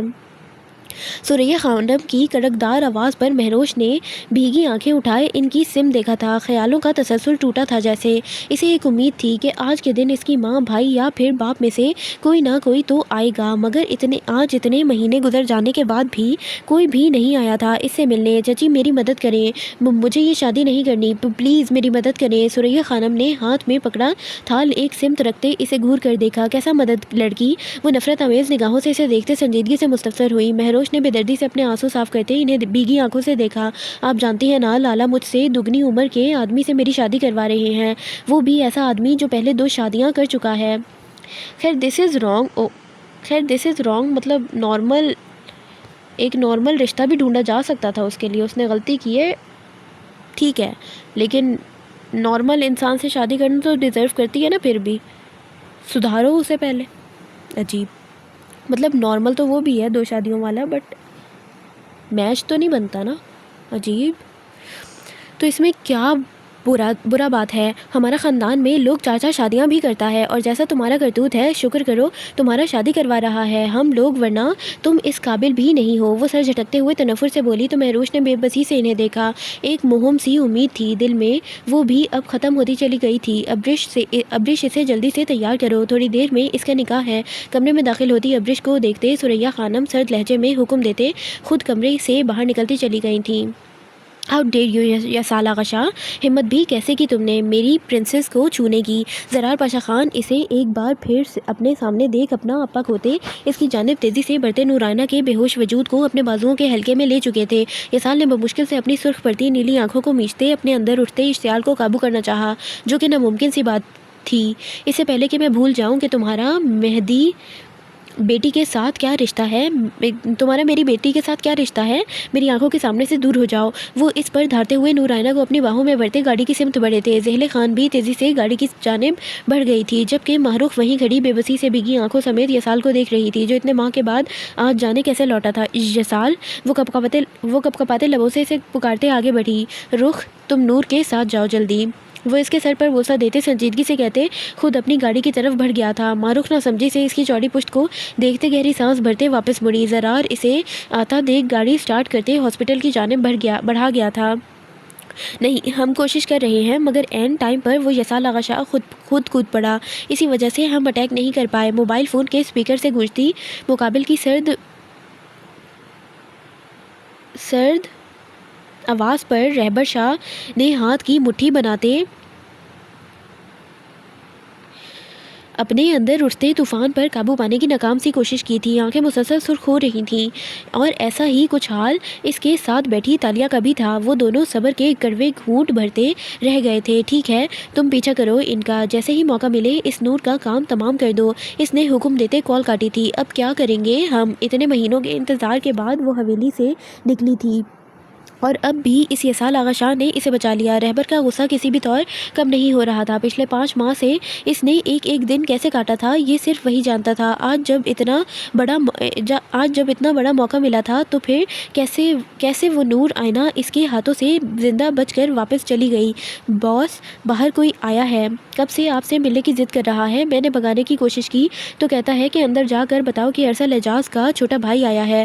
تالیہ کے اشارے پر اندر داخل ہوتے آدمی نے ایک ہی سانس میں اپنے اندر آنے کا مقصد بتایا تھا۔ رہبر شاہ چونک کر اپنی کرسی سے اٹھ کھڑا ہوا، اور ایسی ہی کچھ حالت تالیہ شاہ کی بھی تھی۔ وہ بے چینی سے رہبر شاہ کو دیکھتے بھاگتے ہوئے کمرے سے باہر نکلی تھی۔ کون ہو تم؟ گیٹ کے باہر کھڑے شخص کی چوڑی پشت کو دیکھتے تالیہ نے سرد و سپاٹ لہجے میں سوال پوچھا تھا۔ نظریں اس کے شانے پر موجود سیاہ بیگ پر تھی۔ مقابل ایک دم سے مڑا۔ رہبر شاہ کے قدم سامنے کھڑے لڑکے کے چہرے پر سنجیدگی سے ٹکی تھی، جس کی آنکھوں کا رنگ ہو بہو ارسل اعجاز جیسا تھا۔ میں ارحم اعجاز ہوں۔ مقابل کی سرخ پڑتی نم آنکھوں کو دیکھ تالیہ اور رہبر کچھ دیر کے لیے سن سے رہ گئے تھے۔ ارسل نے انہیں بتایا تھا کہ اس کا ایک چھوٹا بھائی ہے جو اس وقت UK میں تھا، مگر وہ یوں اچانک آئے گا کسی کو بھی اس کا اندازہ نہیں تھا۔ ہم کیسے یقین کر لیں کہ تم ارسل کے سگے بھائی ہو؟ سینے پر ہاتھ باندھے تالیہ نے سرد لہجے میں سوال کیا۔ اس کے سوال پر سامنے کھڑے ارحم نے گہری سانس بھرتے اپنے بازو ان کی طرف بڑھائے، جہاں ایک بریسلٹ تھا جو ہو بہو اسی بریسلٹ جیسا تھا جو ارسل پہنے رکھتا تھا۔ مجھے لگتا ہے آپ لوگوں کو ابھی تک یقین نہیں آ رہا، یہ دیکھیں، شاید اسے دیکھ کر آپ کو یقین آ جائے۔ اب کی بار اس نے موبائل فون ان کے سامنے کیا تھا، جہاں اس کی اور ارسل کی ایک تصویر تھی، جسے دیکھتے رہبر نے گہری سانس بھری۔ یہاں کیوں آئے ہو؟ وہ اسے سنجیدگی سے دیکھتے مستفسر ہوا۔ اپنے بھائی کے قاتلوں سے بدلہ لینے، ارحم اعجاز کے پھنکارتے ہوئے لہجے پر تالیہ نے ایک نظر رہبر کی طرف دیکھا جو اسے ہی دیکھ رہا تھا۔ تم بالکل ٹھیک جگہ پر آئے ہو ارحم، تمہارے بھائی کو انصاف ہم سب مل کر دلائیں گے، چلو اندر آ جاؤ۔ تالیہ کے اطمینان بھرے لہجے پر ارحم نے سر اس بات میں ہلایا تھا۔ رہبر شاہ اس کا بیگ تھامے اسے سینے سے لگاتے اندر کی جانب بڑھ گیا تھا، جس پر ارحم اعجاز نے اپنے لبوں پر پھیلتی مسکراہٹ کو لمحوں میں سمیٹتے قدم اندر کی جانب بڑھا دیے تھے۔ زرار پاشا خان اسے گاڑی روکتے عجلت میں گاڑی سے باہر نکلے، اس سے پہلے کہ وہ پچھلی سیٹ کا دروازہ کھول کر نور آئینہ کی طرف بڑھتے۔ یسال آغا شاہ آندھی طوفان کی طرح آگے بڑھتے نور آئینہ کے نازک وجود کو اپنی باہوں میں بھرتے ہاسپٹل کی طرف بڑھ گیا تھا۔ زرار پاشا خان اسے سرخ نظروں سے دیکھتے تیزی سے اس کی طرف لپکے۔ یسال، میں نے کہا تھا دور رہو میری نور سے۔ وہ ہاسپٹل کے مین ڈور کے نزدیک اسے گھیر چکے تھے۔ یسال نے قدم روکتے اپنی طرف متوجہ ہوتے لوگوں کو دیکھا۔ کئی لوگ سوالیہ نظروں سے ان کی طرف دیکھ رہے تھے اور کچھ حیرت سے۔ میں نے آپ سے کہا تھا مسٹر پاشا خان کہ جب تک آپ میری بیوی اور بچوں کا اچھے سے خیال رکھیں گے میں آپ کو اپنی شکل نہیں دکھاؤں گا، مگر اب یہ آپ کے بس کی بات نہیں رہی۔ وہ نیلی پرکشش نظریں ان کی شہد رنگ سرخ آنکھوں میں گاڑتے بے لچک لہجے میں بولا۔ زرار لب بھینچ کر اسے دیکھتے رہ گیا۔ اسے اچھے سے اندازہ ہو رہا تھا وہ اسی کے کہے الفاظ اسے لوٹا رہا تھا۔ چاہے کچھ بھی بکواس کہہ لو تم، مجھے تمہاری بکواس میں کوئی انٹرسٹ نہیں، نور کو دو مجھے۔ وہ اس کی بات پر ڈھٹائی سے اپنے موقف پر ڈٹ کر بولا۔ لوگ آگے پیچھے دیکھتے جیسے کسی بچی کو تلاش رہے تھے جس کے لیے ایک میچور آدمی اور ایک جوان لڑکا جھگڑ رہے تھے، مگر آس پاس کوئی بھی بچی نہیں تھی دینے کے لیے اٹھا کر نہیں لے گیا تھا آپ کے گھر سے۔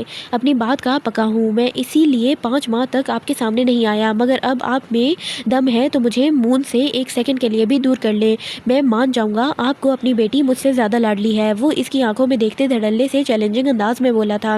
زیلے اور ماہروخ جو ان کے پیچھے ہی اندر آئی تھیں، دروازے کے بیچ ان دونوں کی ہو رہی سرد جنگ کو دیکھ بے بسی سے ایک دوسرے کو دیکھ کر رہ گئی تھیں۔ زرار کا چہرہ غصے سے شدید سرخ پڑ گیا، وہ لب بھینچ کر آگے بڑھا، مگر یسال آغا شاہ اسے سرے سے اگنور کرتے تیز قدم اٹھاتے اندر کی سمت بڑھا تھا۔ یسال آغا شاہ کو دیکھتے ہی کئی ڈاکٹرز ایک ساتھ اس کمرے میں آئے تھے جہاں وہ بنا اجازت اپنی بیوی کو اٹھائے داخل ہوا تھا۔ ایک نگاہ کمرے پر ڈالتے اس نے سامنے موجود بیڈ پر نرمی سے نور آئینہ کو لٹاتے کمفرٹر اس پر اڑھاتے اس کی پیشانی پر لب رکھے تھے۔ ویلکم مسٹر شاہ، ہمیں بے حد خوشی ہوئی آپ یہاں آئے۔ میں یہاں دعوت کے لیے نہیں آیا ڈاکٹر، میری بیوی پچھلے 19 منٹ سے بے ہوش ہے، اسے ٹھیک کرو ورنہ تمہیں اور تمہارے پورے ہاسپٹل سٹاف کو بے ہوش کرنا پڑے گا مجھے۔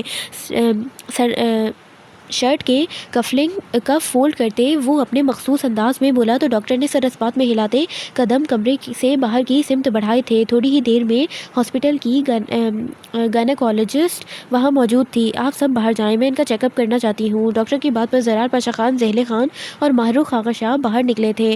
ڈاکٹر نے پاس کھڑے لڑکے کو استفہامیہ نظروں سے دیکھا جو دکھنے میں بے حد خوبصورت اور مغرور تھا۔ آپ بھی مسٹر، مجھ پر دھیان دینا بند کریں ڈاکٹر، میری بیوی کو دیکھیں، آپ 2 منٹ ضائع کر چکی ہیں۔ وہ جس طریقے سے ڈاکٹر کو گھورتے سرد لہجے میں بولا تھا، ڈاکٹر نے گڑبڑاتے ہوئے سر جھٹکا۔ وہ سمجھ چکی تھی کہ سامنے لیڈی لڑکی اس شخص کے لیے کچھ زیادہ ہی قیمتی تھی۔ ڈاکٹر بنا یسال آغا شاہ پر توجہ دیے اب نور آئینہ کا چیک اپ کرنے لگیں۔ گھبرانے کی کوئی بات نہیں، شی از فائن۔ ڈاکٹر نے پیشہ ورانہ انداز میں اسے نور آئینہ کی صحت کے متعلق آگاہ کیا۔ وہ بے ہوش ہوئی ہے، آپ کہہ رہی ہیں شی از فائن؟ یسال آغا شاہ کی آنکھوں کی رنگت بدلی تھی۔ اس کے چبا کر ادا کیے الفاظ پر ڈاکٹر نے چونک کر اسے دیکھا، جس کے گال میں ابھرتے گڑھے کو دیکھ وہ کچھ لمحوں کے لیے جیسے بلینک سی ہوئی تھیں۔ یسال ڈاکٹر کی نظریں خود پر پاتے بمشکل سے ضبط کر پایا تھا۔ سوری مسٹر شاہ، وہ ٹھیک ہیں، بس اچانک کسی ایسی چیز کے ہو جانے پر جس کی وہ امید نہیں کر پا رہی تھی ایسا ہوا ہے، یہ ان کی باڈی کا ری ایکشن ہے اور کچھ بھی نہیں، ڈاکٹر نے نظریں پھیرتے ہوئے کہا۔ وہ سامنے کھڑے شخص کو مزید نہیں دیکھ سکتی تھیں۔ ایک تو پتہ نہیں ڈاکٹرز کب سے انتریامی ہونے لگ گئے کہ انہیں یہ پتہ لگ جاتا ہے کہ جو وہ ایکسپیکٹ نہیں کر پا رہی تھی وہ ہوا ہے تو وہ بے ہوش ہو گئی ہے۔ نارملی یہ بھی کہہ سکتی تھی یہ ڈر گئی ہے، بلا وجہ۔ میری بیبیز وہ کیسے ہیں؟ اس کے لبوں سے الفاظ بے قراری سے ادا ہوئے تھے۔ 5 ماہ میں پہلی بار اس نے ان لفظوں کی مٹھاس اپنی زبان سے محسوس کی تھی۔ آنکھیں ایک دم سے بھیگی تھیں، دل کی دھڑکنیں نارمل رفتار سے تبدیل ہوتی چلی گئیں۔ وہ بھی ٹھیک ہیں، پھر بھی ایک بار یہ ہوش میں آ جائیں ہم ان کا پراپر چیک اپ کر لیں گے۔ ڈاکٹر اسے تفصیلی آگاہ کرتے کمرے سے باہر نکلی تھی۔ یسال پاگلوں کی طرح بھاگتے ہوئے بیڈ کے نزدیک پہنچا تھا۔ اس کے نزدیک بیڈ پر دونوں ہاتھ جمائے وہ اس کے سبھی چہرے پر جھکا، اب بےتابی سے ان نقوش کو دیکھ کر اپنی پیاس مٹا رہا تھا، جیسے ویری بیڈ مون، تم ہر بار مجھے ہرٹ کر کے یوں ہی خاموش ہو جاتی ہو۔ جانتی ہو نا یسال آغا شاہ کی جان بستی ہے تم میں، پھر بھی یہ جان نکالنے پر تلی ہو۔ وہ ان بند آنکھوں کو ایک دم سے بارہا چوم رہا تھا، جیسے خود کو یقین دلا رہا ہو کہ وہ اس کے پاس ہے، اس کے سامنے، اس کے اتنے قریب۔ اس کے بے قرار ہونٹ نور رائنا کے چہرے کے ہر نقش پر جنون اور شدت کی نئی داستان رقم کر رہے تھے۔ اس کے وجود کی بھینی سی مہک نور رائنا کے حواسوں کو پرسکون کر رہی تھی۔ اس کی دھڑکنوں کی رفتار یسال آغا شاہ کی دھڑکنوں میں مدغم ہو رہی تھی۔ وہ بے تابانہ اس کی پیشانی کو چومتا، سر اس کے سر سے ٹکا گیا تھا۔ باہر سے کوئی مسلسل دروازہ کھٹکھٹا رہا تھا، مگر آج یسال آغا شاہ کو کسی کی پرواہ نہیں۔ پرواہ تو اسے شروع دن سے ہی کسی کی نہیں تھی۔ نور رائنا کی پلکوں میں ہوتی جنبش کو محسوس کرتے یسال آغا شاہ نے گہری سانس بھرتے اپنا چہرہ اس کے نزدیک کیا تھا۔ بالآخر اس کی لرزتی پلکوں کی باڑ کھلی تھی اور وہ دلفریب پرکشش سیاہ آنکھیں یسال آغا شاہ کے سامنے تھیں، جو اس کی مون کے چہرے کی رونق تھیں۔ یسال آغا شاہ کے پھیکے لبوں سے پہلے اس کے گال پر ابھرتا گڑھا گہرا ہوتا چلا گیا تھا، جانے کتنے عرصے کے بعد یہ گڑھا نمایاں ہوا تھا۔ نور دھندلائی نگاہوں سے اس خوبصورت چہرے کو دیکھ رہی تھی جس میں اس کی جان بستی تھی۔ وہ اسے اپنا خیال تصور کرتے اپنا داہنا ہاتھ نرمی سے یسال آغا شاہ کی بڑھی ہوئی بیئرڈ پر رکھ گئی۔ یسال یک ٹک سانس روکے اسے دیکھ رہا تھا، جس کے لمس نے جیسے اس کے جلتے دل کو سکون پہنچایا تھا۔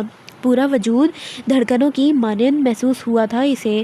وہ ممتا کے روپ سے مزید خوبصورت ہوئی تھی۔ یسال آغا شاہ اس کا ہاتھ چومتے، نرمی سے جھکتے، اسے باہوں میں بھرتے خود میں بھیج گیا تھا۔ نور رائنا اس کے سینے سے لگی اس کی دھڑکنیں محسوس کر رہی تھی، جن کی رفتار حد سے زیادہ تیز تھی۔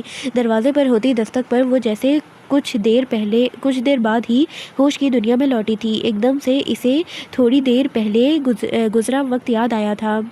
وہ تیزی سے اس کے سینے پر ہاتھ رکھتے اسے خود سے دور کر گئی، جس کی سرخ نظریں یسال آغا شاہ پر ٹکی تھی۔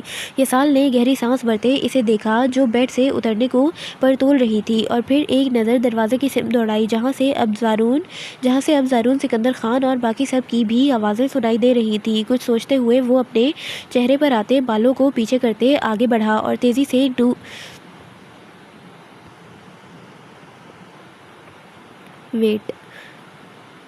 تیزی سے نور رائنا کے لبوں پر ہاتھ جمائے، اسے بولنے سے پہلے ہی اپنے سینے میں بھیجتے اس کے لبوں پر ہتھیلی جمائے اس کی آواز کا گلا دبایا تھا۔ آئی ایم سوری جان، مگر مجھے یہی کرنا پڑے گا۔ وہ اس کی آنکھوں میں ابھرتا سوال اور خوف بھانپتے کندھے اچکا کر بے شرمی سے بولا، اور اگلے ہی لمحے اسے زمین سے اوپر اپنی باہوں میں بھرتے وہ تیزی سے دوسری سمت کھلتے دروازے کی طرف بڑھا۔ یہاں کیوں سو رہے ہیں آپ بسام؟ روم میں چلیں۔ اپنی پیشانی پر بکھرے بالوں میں ایک جانا پہچانا لمس محسوس کرتے اس کے نیند کے بوجھ سے بند آنکھیں ایک دم سے کھلی تھی۔ سرمئی آنکھوں میں بیک وقت نیند ٹوٹنے اور تھوڑی دیر پہلے سونے کے سبب گہری سرخی چھائی ہوئی تھی۔ بسام نے آنکھیں کھولتے ایک نظر آگے پیچھے دوڑائی تھی۔ ابھی بھی گہری تاریکی تھی، سردی کی وجہ سے موسم خاصا خشک تھا۔ بے اختیار اس نے رملہ کی طرف دیکھا، جو اس کے نزدیک جھکی کھڑی تھی، بال شانوں سے ڈھلک رہے تھے۔ وہ بغیر دوپٹے یا شال کے اس قدر چھٹراتی سردی میں باہر کھڑی تھی۔ رملہ، یہاں کیا کر رہی ہو تم؟ اتنی ٹھنڈ ہے یہاں، چلو روم میں چلو۔ وہ فوراً سے اٹھ کر بیٹھا تھا۔ اسے اندر جانے کی ہدایت دیتے اس نے دونوں ہاتھ اپنے چہرے پر پھیرے۔ آپ جانتے ہیں جب آپ پاس نہ ہو تو میری آنکھ کھل جاتی ہے، بس اسی لیے آنکھ کھل گئی، اور دیکھا تو آپ نہیں تھے پاس۔ سب آنکھوں میں فکر اور غصہ سمیٹے وہ خفگی سے بولی تو بسام چاہ کر بھی کچھ نہیں کہہ سکا۔ وہ صوفے سے اٹھتے اس کا ہاتھ تھامے روم کی طرف بڑھ گیا تھا۔ روم میں جاتے ہی اس نے دروازہ بند کرتے گھڑی کی سمت دیکھا، جو صبح کے 2 بجا رہی تھی۔ چلو بستر پر، وہ اسے اشارے سے کہتا خود اسٹڈی روم کی جانب بڑھنے لگا۔ بسام، کیا ہے؟ وہ اچانک اس کا بازو تھامے خفگی سے بولی تو بسام رضا کے ماتھے پر بل سمٹے تھے۔ وہ فی الوقت اس سے کوئی بھی بات نہیں کرنا چاہتا تھا، کیونکہ کہیں نہ کہیں موضوع سنجیدگی بھرا تھا، اس لیے وہ رات سے سو بھی نہیں پایا تھا، اور اب بھی وہ بس رملہ کو اگنور کرنا چاہتا تھا۔ کچھ بھی نہیں رملہ، جاؤ سو جاؤ، مجھے تھوڑا کام ہے۔ لہجے کو نرم رکھتے اس نے سنجیدگی سے کہا، اگر آپ نہیں سوئیں گے تو مجھے بھی نہیں سونا، وہ ضد بھرے انداز میں کہتی اس کے سینے سے لپٹی تھی۔ آج سے پہلے اس کی یہ ادا بسام رضا کا دل دھڑکا دیتی تھی۔ وہ اس کی پیار بھری نظروں پر دل ہار دیتا تھا، اور وہ کچھ بھی کہتی بسام رضا اس کی ہر بات کو حکم سمجھ کر پورا کرتا تھا۔ رملہ پلیز، اس وقت میرا بحث کا موڈ نہیں ہے، جاؤ اور چپ چاپ سو جاؤ۔ اس کے ہاتھ اپنے بازو سے ہٹاتے وہ سرد چہرے سمیت اسٹڈی روم میں داخل ہوتے دروازہ اندر سے لاکڈ کر گیا۔ رملہ کئی لمحے حیرت کا بت بنے وہیں کھڑی رہی تھی، آنکھوں میں ڈھیروں آنسو ایک ساتھ امڈے، جنہیں وہ گہری سانس بھرتے اپنے اندر انڈیلتے بیڈ کی جانب بڑھ گئی۔ کیا ہو رہا ہے یہاں؟ نور کہاں ہے؟ ساحر خانزادہ کی گمبھیر آواز پر سب نے ایک دم سے مڑتے پیچھے کی سمت دیکھا تھا، جہاں سیاہ شلوار قمیض میں ملبوس ساحر خانزادہ دونوں شانوں پر سیاہ شال لپیٹے، دونوں ہاتھ اپنی پشت پر باندھے ان کے روبرو کھڑا تھا۔ زہلے ایک نظر اسے دیکھتے تشکر بھری سانس بھرتے بینچ پر بیٹھی تھی۔ کافی دیر سے مسلسل ٹینشن لینے کی وجہ سے وہ اب اس وقت کافی تھکان محسوس کر رہی تھی۔ ماہ رخ بھاگ کر اس کے قریب بیٹھی تھی۔ ساحر ایک سنجیدگی بھری نگاہ اس پر ڈالتے زرار بادشاہ خان کی جانب بڑھ گیا۔ پیچھے ہٹیں آپ، وہ سرد لہجے میں کہتے خود آگے بڑھا تھا، اور پھر پوری قوت سے پش کرتے وہ دروازہ ایک دم سے توڑ چکا تھا۔ زارون اور زرار اس کے پیچھے ہی کمرے میں داخل ہوئے، جہاں خالی بیڈ کو دیکھ زرار پاشا خان کی آنکھیں لہو رنگ ہوئی تھیں۔ پرنسس، زرار اونچی آواز میں نور کو پکارتے اب پورے کمرے میں اسے ڈھونڈنے لگا تھا۔ ڈیڈ، نور کہاں ہے؟ ساحر کا چہرہ انتہائی سرخ پڑا تھا، وہ بے تابی سے سارا کمرہ چیک کرتے زرار پاشا سے مستفسر ہوا تھا، جس نے ایک دم سے مڑتے کچھ سمجھ آنے پر ساحر کو دیکھتے قدم اس کی سمت بڑھائے۔ ساحر، وہ یسال، وہ آیا تھا یہاں پر، وہ اندر تھا نور کے پاس، یقیناً اسی کی گھٹیا حرکت ہے۔ زرار پاشا خان اپنے بالوں کو نوچتے بے چینی سے بولے تھے۔ یسال کے نام پر ایک پل کو ساحر چونکا تھا۔ اتنے ماہ سے یسال آغا شاہ اس کی بہن سے دور تھا، اور وہ اچھے سے جانتا تھا یہ سب وہ اپنی مرضی سے کر رہا تھا، مگر آج وہ کیسے اچانک لوٹ آیا؟ یسال آغا شاہ کی حرکت پر اس کا فشار خون بڑھا تھا۔ وہ لب سختی سے بھینچے اپنی مٹھیاں پوری قوت سے بند کرتے باہر کی سمت بڑھا۔ یسال کی حرکت اسے ہرگز پسند نہیں آئی تھی۔ اس کی بہن کوئی پتھر کی بے جان مورت نہیں تھی، جسے وہ جب چاہے اپنا لے جب چاہے چھوڑ دیتا۔ لالا، زہلے کی طبیعت ٹھیک نہیں لگ رہی مجھے۔ ساحر خانزادہ کے بڑھتے قدم ماہ رخ کی آواز پر یکدم سے تھمے تھے۔ اس نے رکتے پہ ساختہ ہی پیچھے کی سمت دیکھا تھا، جہاں زہلے خان اپنا سر ماہ رخ کے کندھے پر ٹکائے بیٹھی تھی۔ درد کے تاثرات اس کے چہرے سے جھلک رہے تھے۔ ساحر تیزی سے اس کی جانب لپکا تھا، جسے آتا دیکھ ماہی فوراً سے اٹھی، جس پر ساحر اس کے نزدیک بیٹھا۔ اس کا چہرہ ہاتھوں کے پیالے میں بھر چکا تھا۔ زہلے، کیا ہوا ہے؟ تم ٹھیک تو ہو نا؟ وہ سر جھکائے اس کے چہرے کو دیکھنے کی کوشش کرتے سنجیدگی سے بولا۔ زہلے کی آنکھوں کے گوشے ہلکے سے نم پڑنے لگے تھے۔ ساحر خانزادہ کی آواز میں تڑپ تھی، اور یہ تڑپ آج بھی اس کے بچے کے لیے تھی۔ اتنے مہینوں سے وہ اس سے خفا تھا کہ زہلے کا دل اب اس کی پکار پر جیسے سینے میں سمٹ جایا کرتا تھا۔ زہلے نے پسینے سے شرابور چہرہ اٹھاتے بمشکل سے سر اس بات میں ہلایا، مگر اگلے ہی لمحے آنکھوں کے سامنے دھند سی چھانے لگی تھی۔ اس کا سر اپنے سینے سے لگاتے ساحر خانزادہ اسے باہوں میں بھرتے ڈاکٹر کو پکارتا تیزی سے کمرے کی جانب بڑھا تھا۔ سائیں، ماہ رخ کا فون آیا تھا، یسال نور کو لے گیا ہے کہیں۔ کمرے میں داخل ہوتے محمل نے بے چینی بھرے انداز میں اسال آغا شاہ کو آگاہ کیا تھا، جو بظاہر کچھ فائلز پڑھنے میں مگن تھے۔ اوہ اچھا، اسال آغا شاہ نے حیرت بھرے انداز میں پوچھا، حالانکہ نظریں فائلز پر جمی تھیں۔ اسال آغا شاہ کے اتنے ٹھنڈے تاثرات پر محمل کی نیلی آنکھوں میں سنجیدگی اور حیرت امڑی تھی۔ وہ شال سنبھالتے ایک دم سے ان کے نزدیک بیٹھتے فائلز اٹھاتے دور کر گئی۔ سائیں کی جان، کام کرنے دو، اپنے سائیں کو کیوں مجھے بہکانے پر تلی ہو؟ وہ نرمی سے اس کے گال کو اپنی انگلیوں سے چھوتے گمبھیر لہجے میں بولا، آپ جانتے ہیں نا، یسال آپ کو بتا کر گیا ہے نا؟ محمل مقابل کی سیاہ پرکشش آنکھوں میں دیکھتے سنجیدگی سے پوچھتے اس کے نزدیک ہوئی تھی، جس پر اسال نے نرمی سے اسے سینے سے لگاتے گہری سانس بھری۔ تم اچھے سے جانتی ہو سائیں کی جان کہ میں تم سے کچھ نہیں چھپا سکتا۔ یسال اپنی بیوی کو لے کر گیا ہے، اس میں کوئی قباحت نہیں، آج نہیں تو کل یہ ہونا ہی تھا۔ اچھا ہے اس گدھے کو اس کی غلطی کا احساس وقت پر ہو گیا۔ یسال نے طویل سانس بھرتے کہا تھا، مگر زرار پاشا خان اسے اتنی آسانی سے چھوڑنے والا نہیں۔ محمل نے یاد دلایا تھا، یہ تو اب ان دونوں کا معاملہ ہے۔ یسال اگر زرار کے کہنے پر اپنی بیوی کو چھوڑ سکتا ہے تو وہ اسے بغیر کسی وجہ کے اپنے ساتھ لے جا بھی سکتا ہے۔ سائیں کیا کہہ رہے ہیں آپ؟ زرار ایسا کیوں کرے گا؟ محمل شاکڈ کسی کیفیت میں بڑبڑائی تھی۔ اسے آج علم ہو رہا تھا کہ یسال زرار پاشا خان کے کہنے پر نور سے دور رہا تھا، ورنہ سارا خاندان تو یہی سمجھ رہا تھا کہ وہ اپنی مرضی سے اس سے دور تھا۔ یہ تو زرار ہی جانے۔ آپ فی الحال ان کی فکر چھوڑ دیں۔ آپ کی بہو آپ پہلے سے بھی زیادہ محفوظ ہاتھوں میں ہے، اس لیے آپ اپنے شوہر پر توجہ کریں۔ اسال آغا شاہ اس کی پیشانی چومتے شریر لہجے میں بولا تو محمل مسکراتے ہوئے سر اس کے سینے میں چھپائے آنکھیں آسودگی سے موند گئی۔ اپنی ٹانگوں پر بوجھ محسوس کرتے وہ نیند میں ہلکا سا کسمسائی تھی، پیشانی پر چند بل سمیٹے وہ چھوٹی چھوٹی سانسیں لیتے تھوڑی ہی دیر میں پرسکون سی ہوئی۔ ایک ہاتھ سامنے کی طرف رکھتے اس نے کروٹ بدلی تھی۔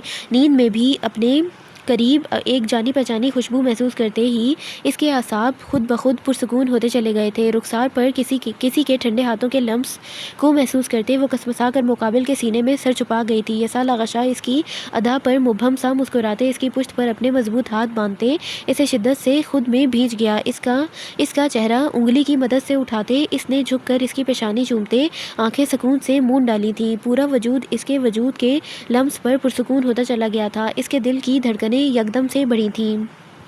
اتنے عرصے کے بعد وہ اس کے بے انتہا نزدیک تھی۔ یسال آغا شاہ اس کا سر اٹھاتے اپنے کشادہ سینے پر رکھتے اب نرمی سے اس کے گھنی آبشار میں انگلیاں چلانے لگا۔ نور آئینہ کا ایک ہاتھ اس کی چوڑی پشت پر لپٹا تھا، وہ چہرہ پھر سے اس کے سینے میں چھپائے گہری نیند میں ہی کسمسائی تھی۔ جب کسی کے مضبوط حصار میں اپنی بند پڑتی سانسوں کو بمشکل سے کھینچتے وہ انابی لب وا کیے ماں مقابل کے چوڑے سینے پر ہاتھ جمائے سر پیچھے کو کھینچ گئی۔ چند لمحوں میں بند آنکھوں کی لرزش اب ایک دم سے ختم ہوئی تھی۔ وہ خوبصورت جھیل سی گہری آنکھیں ایک دم سے کھلیں تو ان خوبصورت سیاہ آنکھوں میں ابھرنے والا پہلا عکس اس خوبرو شخص کا تھا جو بے تحاشا حسن کا مالک اپنا دل اس موم کی گڑیا کے قدموں میں پھیلائے اس کے در کا فقیر ہوا بیٹھا تھا۔ نیلی آنکھوں کی رنگت یکلخت سرخی میں تبدیل ہوتی مزید دلفریب رنگ اختیار کر گئی تھی۔ مون مائی لو بے ساختہ اس کی دلکش آواز میں پکارے جانے پر نور آئینہ کی آنکھیں بند پڑتی چلی گئی تھیں۔ آنکھیں بوجھل ہونے کے ساتھ ساتھ ان پر بھیگے لبوں کا لمس محسوس کرتے ہی وہ بے اختیار خود میں سمٹی تھی۔ وہ نہیں جانتی تھی جسے وہ خواب سمجھ کر اپنے نزدیک محسوس کر رہی تھی، وہ در حقیقت اس کے اتنا نزدیک اس کی دھڑکنوں پر تسلط جمائے ہوئے تھے۔ یسال بے ربط لہجے میں اسے پکارتے اس نے سر اوپر اٹھاتے اپنے چہرے پر جھکے اس حسین چہرے کو اپنے ہاتھوں کے پیالے میں بھرا تھا۔ اس کی ادا اس قدر جان لیوا تھی کہ یسال آغا شاہ جیسا مضبوط اعصاب کا مالک مرد بھی کئی لمحے سانسوں کی روانگی توڑ بیٹھا تھا۔ دوپٹے سے عاجز ممتا کے روپ سے بھرا متناسب سراپا، دودھیا رنگت میں گھلتی سرخیاں اس پر متضاد، اس کے کندھے سے کندن سے وجود کی مہک یسال آغا شاہ کے لیے اپنے جذبات پر بند باندھنا ناممکن ہوا تھا۔ آج نور آئینہ اس کے حسین چہرے کے ہر نقش کو اپنے لبوں کے لمس سے بھگوتی مہکاتی جا رہی تھی۔ اس کے لب یسال آغا شاہ کی تھوڑی پر تھے اور یسال آغا شاہ کا پورا چہرہ پسینے سے تر ہوتا چلا گیا تھا۔ وہ جانتا تھا وہ اسے خواب سمجھ کر اس طرح سے بے انتہا نزدیک ہوئی تھی، مگر اس وقت وہ اپنے حواس میں تھا ہی نہیں کہاں جو اسے خواب اور حقیقت کا فرق سمجھا تھا۔ اس کے بے قرار لبوں کے لمس نے تو جیسے یسال آغا شاہ کے سینے میں بھڑکتی آگ کو مزید بھڑکا دیا تھا۔ وہ رفتہ رفتہ اس کی بڑھتی گستاخیوں پر خود سے کنٹرول کھوتے اس کے بالوں کی جڑوں میں انگلیاں پھنساتے اس کے چہرے پر جھکتا چلا گیا تھا۔ نور آئینہ اس کی چوڑی پشت پر اپنے مضبوط ہاتھ باندھے اسے خود سے نزدیک کر گئی تھی اور یسال آغا شاہ تو اس کی قربت میں بن پیے ہی بہکتا سب کچھ بھولتا چلا گیا تھا۔ بڑے بڑے بزنس مین جس یسال آغا شاہ کو کنٹرول کرنے میں ناکام ہو چکے تھے، اسے ایک لڑکی کی قربت چند سیکنڈوں میں کنٹرول کر لیتی تھی، اور یہ کہنا غلط نہیں تھا کہ وہ مضبوط اعصاب کا مالک شاہانہ مرد ایک لڑکی کے آگے ہر بار ہار جاتا تھا۔ جنوری کی سرد رات کے سبب چاروں اطراف موسم انتہا کا سرد ہوتا جا رہا تھا۔ درختوں پر اوس کی تہ جمتی جا رہی تھی، ہر سو گہری خاموشی کا راج تھا۔ ان سب کے برعکس اس خوبصورت چھوٹے سے کمرے میں ساری دنیا سے بیگانہ وہ دونوں وجود ایک دوسرے کی قربت میں سب کچھ بھلائے ایک دوسرے میں سمیٹتے چلے گئے تھے۔ دیوار سے ٹیک لگائے وہ کافی اداس سی بیٹھی تھی. سمندر سی گہری نیلی آنکھیں اس وقت اداس سی تھیں. پچھلے چند گھنٹوں میں اتنا سب کچھ ہو گیا تھا کہ اب اس کا دل بوجھل سا ہو گیا تھا. یہ سال نور آئینہ کو اپنے ساتھ پھر سے لے گیا تھا. اس کے بعد سے ہی زرار پاشا خان کا چہرہ جلال سے سرخ پڑ چکا تھا. وہ بمشکل سے اپنے اندر اٹھتے اشتعال پر قابو پائے ہوئے تھے. اس کے اوپر ذیل خان کی اچانک بگڑتی حالت نے سبھی کو مزید پریشان سا کر دیا تھا. ذیل خان پچھلے 2 گھنٹے سے ڈاکٹرز کی زیر نگرانی تھی. ڈاکٹرز کے مطابق وہ مسلسل ذہنی دباؤ میں تھی، جس کی وجہ سے اس کے بچے کی دھڑکنیں بے حد سست ہو چکی تھیں. ساحر خانزادہ سمیت ہر کوئی شدید متفکر تھا. ماہی وہ آنکھیں بند کیے دیوار سے ٹیک لگائے بیٹھی تھی. ایک ہی پوزیشن میں کافی دیر تک بیٹھے رہنے کی وجہ سے اب تو اس کا جسم اکڑ سا گیا تھا. اپنے بے حد نزدیک عیسیٰ خان کی آواز اس کی مہک کو محسوس کرتے وہ جھٹ سے آنکھیں کھول گئی. پرکشش نیلی آنکھیں سامنے بیٹھے شخص کو دیکھتے ہی جیسے مسکرا اٹھی تھی. عیسیٰ، وہ زیر لب اسے پکارتے نم آنکھوں سے اسے دیکھنے لگی. نرگس خانم اور زرتاج خانم کو چھوڑ کر باقی سب افراد اس وقت ہاسپٹل میں تھے اور شاید مزید کچھ گھنٹے وہ یہیں ذیل خان کے پاس رہتے. عیسیٰ اس کا ہاتھ مضبوطی سے تھامے اٹھا تھا. کریم کلر کی شلوار قمیض میں ملبوس وہ میچنگ شال اپنے مخصوص انداز میں شانوں پر اوڑھے سب کے درمیان میں سے گزرتا چلا گیا تھا. اس کی برق رفتاری پر ماہ رخ تقریباً اس کے ساتھ گھسیٹتی کھنچتی چلی جا رہی تھی. عیسیٰ، وہ ہانپتے ہوئے اس کی چوڑی پشت کو دیکھ کر اسے پکارنے لگی، جس کے مضبوط مردانہ ہاتھ میں ماہرخ آغا شاہ کا چھوٹا سا ہاتھ دبس کر رہ گیا تھا. عیسیٰ بنا کوئی جواب دیے گاڑی کی فرنٹ سیٹ کا دروازہ کھول گیا، جس پر ماہرخ خاموشی سے گاڑی میں بیٹھی تھی. عیسیٰ خان ایک سرد نگاہ اطراف میں دوڑاتے ڈرائیونگ سیٹ سنبھال چکا تھا. گاڑی واپسی کے راستے پر گامزن تھی اور عیسیٰ خان کی مسلسل خاموشی ماہرخ کو اندر ہی اندر ڈرا رہی تھی. وہ ہونٹ کچلتے اسے سہمی نگاہوں سے دیکھ رہی تھی، جو ہلکی سی بڑی بیئرڈ میں کافی پرکشش دکھ رہا تھا.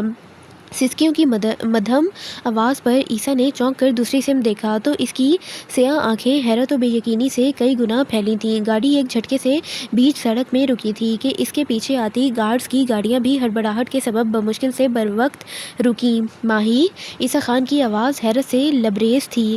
وہ اس کا ہاتھ تھامتے تڑپ کر اسے پکار اٹھا تھا، جس کی سسکیوں میں اب اضافہ ہوا تھا. پچھلے چند ماہ میں وہ پہلے سے کئی گنا زیادہ اس سے اٹیچ ہو چکی تھی کہ اس کی ذرا سی لاپرواہی، اس کی اگنورنس وہ برداشت نہیں کر پاتی تھی.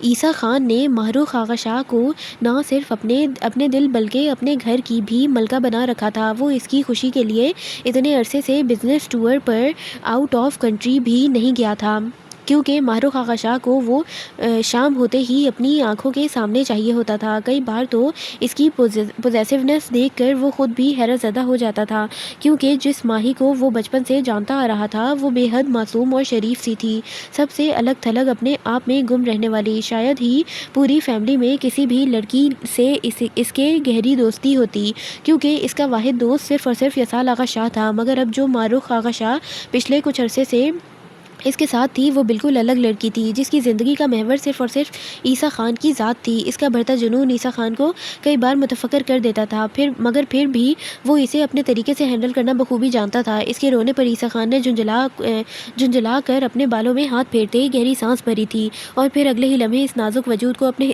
حصار میں بھرتے وہ اپنی گود میں بٹھا چکا تھا. ماہرخ آغا شاہ کی سسکیوں کو اس کی حرکت پر اچانک سے بریک لگا تھا. وہ اب اپنی بڑی بڑی نیلی خوبصورت آنکھوں سے اسے بے یقینی سے گھورنے لگی. رونے کے سبب وہ نیلی سمندر سی مدہوش کرتی آنکھیں سرخ ہوتی مزید دل فریب لگ رہی تھیں. اتنی کہ عیسیٰ خان نے اپنے بے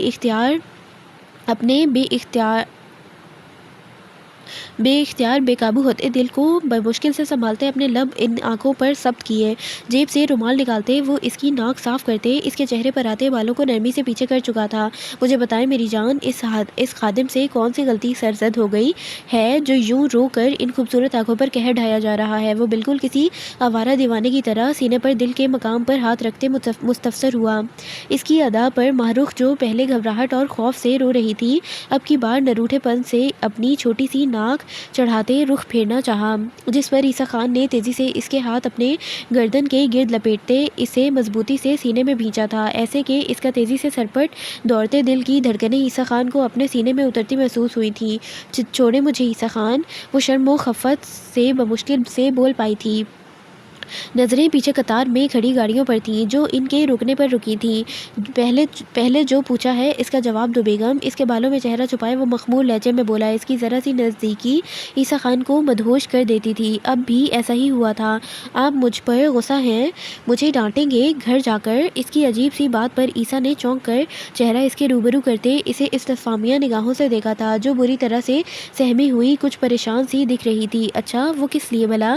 اتنے عرصے کے بعد اس سہمی ہرن کو دیکھ عیسیٰ خان خود کو روک نہیں پایا تھا کہ وہ اسے تھوڑا مزید پریشان کرے۔ میں یسال سے ملی تھی اس لیے، اور وہ پھر سے نور کو اپنے ساتھ لے گیا اس لیے بھی۔ وہ نظریں جھکا کر بولی تھی کیونکہ سامنے موجود شخص کی آنکھوں میں اپنے لیے غصہ یا خفگی وہ برداشت نہیں کر سکتی تھی۔ ناراض تو میں ہوں۔ اب اس ناراضگی کا ایک ہی حل ہے کہ میں تمہیں واپس شاہ حویلی چھوڑ آؤں۔ اپنی پرکشش آنکھیں گھمائے اس نے سنجیدگی سے کہا تو سامنے بیٹھی خوبصورت لڑکی کی آنکھیں ایک دم سے ویران ہوئی تھیں۔ وہ میرا گھر نہیں ہے، اب مجھے نہیں جانا وہاں پر۔ وہ گھبراہٹ پر قابو پاتے خود کو سنبھال کر بولی تو عیسیٰ خان کا پرجوش سا قہقہا گاڑی میں گونجا۔ اور یہ طے کرنے والی تم ہوتی کون ہو ڈارلنگ؟ اس کی جھکی تھوڑی کو انگلی کی مدد سے اٹھائے وہ پیشانی پر لب رکھتے بولا۔ ماہرو کی آنکھیں ایک بار پھر سے بھیگی تھیں۔ اتنے عرصے سے وہ اس کے لاڈ پیار کی عادی ہو چکی تھی۔ اب اس کا ذرا سا سخت لہجہ اس کی جان پر بن آیا تھا۔ میں ماہرو عیسیٰ خان ہوں اور میں اپنے گھر سے کہیں نہیں جاؤں گی۔ گردن اٹھائے وہ اترا کر بولی تو عیسیٰ خان نے تیزی سے اسے سینے میں بھینچ ڈالا تھا۔ ماہرو کی چلتی زبان کو ایک دم سے بریک لگی تھی۔ میں جانے بھی نہیں دوں گا اپنی چھوٹی سی جان کو۔ میں نہیں ہوں ناراض اپنی بیگم سے۔ اپنے چھوٹے سے دماغ سے یہ خیالات نکال دو کہ عیسیٰ خان سے تمہاری جان چھوٹ سکتی ہے۔ عیسیٰ خان کی مضبوط آواز پر ماہرخ آغا شاہ نے تشکر بھری سانس بھرتے آنکھیں سکون سے موندی تھیں۔ جب اگلے ہی لمحے گولیوں کی تیز بوچھاڑ پر عیسیٰ خان بجلی کی سی تیزی سے اس سے دور ہوا تھا۔ ماہی نیچے جھکو۔ عیسیٰ خان کی گھراہٹ پر ماہرخ آغا شاہ نے خوف سے نیلے پڑتے اپنے کانوں پر ہاتھ رکھتے سر نیچے جھکایا تھا۔ عیسیٰ خان اپنی گن نکالتے گاڑی ایک دم سے سٹارٹ کر گیا تھا۔ مہروش چلو اب بس کرو یہ رونا دھونا، باہر بارات کھڑا ہے، اب چپ چاپ چلی جاؤ یہاں سے۔ اپنے نزدیک ثریا خانم کی سرگوشی نما آواز پر وہ بری طرح سے سسکتے ہوئے نم آنکھوں سے دلاور خان کی سمت مڑی تھی، مگر اسے دیکھتے ہی دلاور خان وہاں سے زنان خانے کی سمت بڑھ گیا تھا۔ حویلی میں سے صرف ابرش اسے اچھے سے ملی تھی۔ وہ ڈھیروں دکھ اور غم سمیٹے بوجھل قدموں سے وہاں سے رخصت ہوئی تھی۔ اس کے نئے نویلے دولہے کے حکم پر اس کے سر اور پورے بدن پر ایک بڑی سی چادر لپیٹی گئی تھی جس کے سبب وہ بھاری بھرکم لہنگے اور چادر کو بمشکل سے سنبھالتے آگے بڑھ رہی تھی۔ اسے آج احساس ہوا تھا کہ اپنوں کے بغیر زندگی کتنی بے معنی ہے۔ اچانک اپنے ہاتھوں پر کسی کے ننھے لمس کو محسوس کرتے اس نے اس کے قدم میں یقینی سے تھمے تھے۔ وہ دیکھ نہیں پائی تھی مگر سن ضرور پائی تھی۔ مما چلیے بابا ویٹ کر رہے ہیں ہمارا۔ وہ کسی 5-6 سال کی بچی کی آواز پر زلزلوں کی زد میں آئی تھی۔ اسے علم تو تھا ہی کہ اس کے شوہر کی شادیاں ہو چکی ہیں، مگر اتنی چھوٹی بیٹی ہوگی اس کا اندازہ اسے ہرگز نہیں تھا۔ وہ ہونٹ بے دردی سے دانتوں تلے کچلتے آگے بڑھ گئی تھی۔ اپنا ہاتھ اس نے جانے کس احساس کے تحت چھڑانا چاہا تھا۔ دل کے زخم اس کے پورے وجود کو زخمی کر رہے تھے۔ اس پر متضاد اس بچی کا چھونا اسے خود سے نفرت سی ہونے لگی تھی۔ گلابی بھیگی آنکھوں میں عیسیٰ خان کا روشن چہرہ لہرایا تھا۔ دل نے ایک آہ سی بھری تھی۔ کیا تھا اگر وہ حسین شخص اس کا ہو جاتا؟ وہ تو محبت میں صحیح غلط کے تقاضے تک بھلا گئی تھی، اب اتنی دور آ کر وہ پھر سے تہی داماں رہ گئی تھی۔ یہی ہوتا ہے ایسی لڑکیوں کے ساتھ جو محبت واٹ از محبت یار؟ آپ کی سیلف ریسپیکٹ سب سے پہلے ہوتی ہے، اور کسی کا بسا بسایا گھر اجاڑو گے کیا محبت کے چکر میں؟ ہاؤ مین۔ اس کے نصیب میں آیا بھی تھا تو کیا؟ وہ نہیں جانتی تھی وہ کیسے گاڑی میں بیٹھی، کون کون تھا اس کے آس پاس۔ وہ تو بس اپنے خسارے پر ماتم منا رہی تھی۔ جانے کتنی ہی دیر گزری تھی جب گاڑی ایک خوبصورت سے عالیشان ولا کے آگے رکی۔ گاڑی کے رکتے ہی لان میں کام کرتے ملازمین ہڑبڑاہٹ کا شکار ہوتے اپنے اپنے کاموں کی طرف متوجہ ہوئے تھے۔ ڈرائیونگ سیٹ پر بیٹھا شخص گاڑی سے اتر کر اندر جا چکا تھا۔ اب وہ گاڑی میں اکیلی بیٹھی تھی۔ بھاری شال اور لہنگے کے سبب اس کا دم گھٹ کر رہ گیا تھا۔ اوپر سے اس قدر بے عزتی پر پورا چہرہ تانبے کی مانند سرخ پڑ گیا تھا اس کا۔ ماما فکر نہیں کریں، میں ہوں آپ کے پاس، آئیں میں آپ کو آپ کا اور میرا روم دکھاتی ہوں۔ اسی بچے کی آواز پر پہلی بار مہروش کو سکون سا محسوس ہوا تھا۔ وہ فوراً سے اس بات میں سر ہلا گئی۔ فی الحال اسے کسی کمرے میں جا کر خود کو اس بھاری بھرکم وزن سے آزاد کروانا تھا۔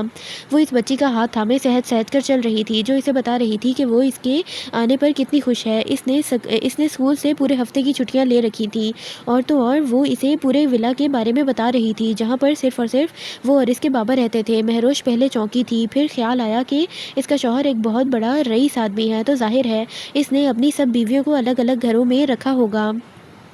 وہ سرد سانس بھرتے سر جھٹک گئی۔ یہ لے ماما، یہ رہا ہمارا روم۔ بچی کی آواز سنتے ہی وہ تشکر کا سانس بھرتے ایک جھٹکے سے شال اتارتے دور اچھال گئی تھی۔ سر سے بھاری دوپٹہ اتارتے اس نے غصے سے ہاتھوں میں پہنی چوڑیاں اتارتے دیوار پر دے ماری تھی۔ ماما کیا ہوا؟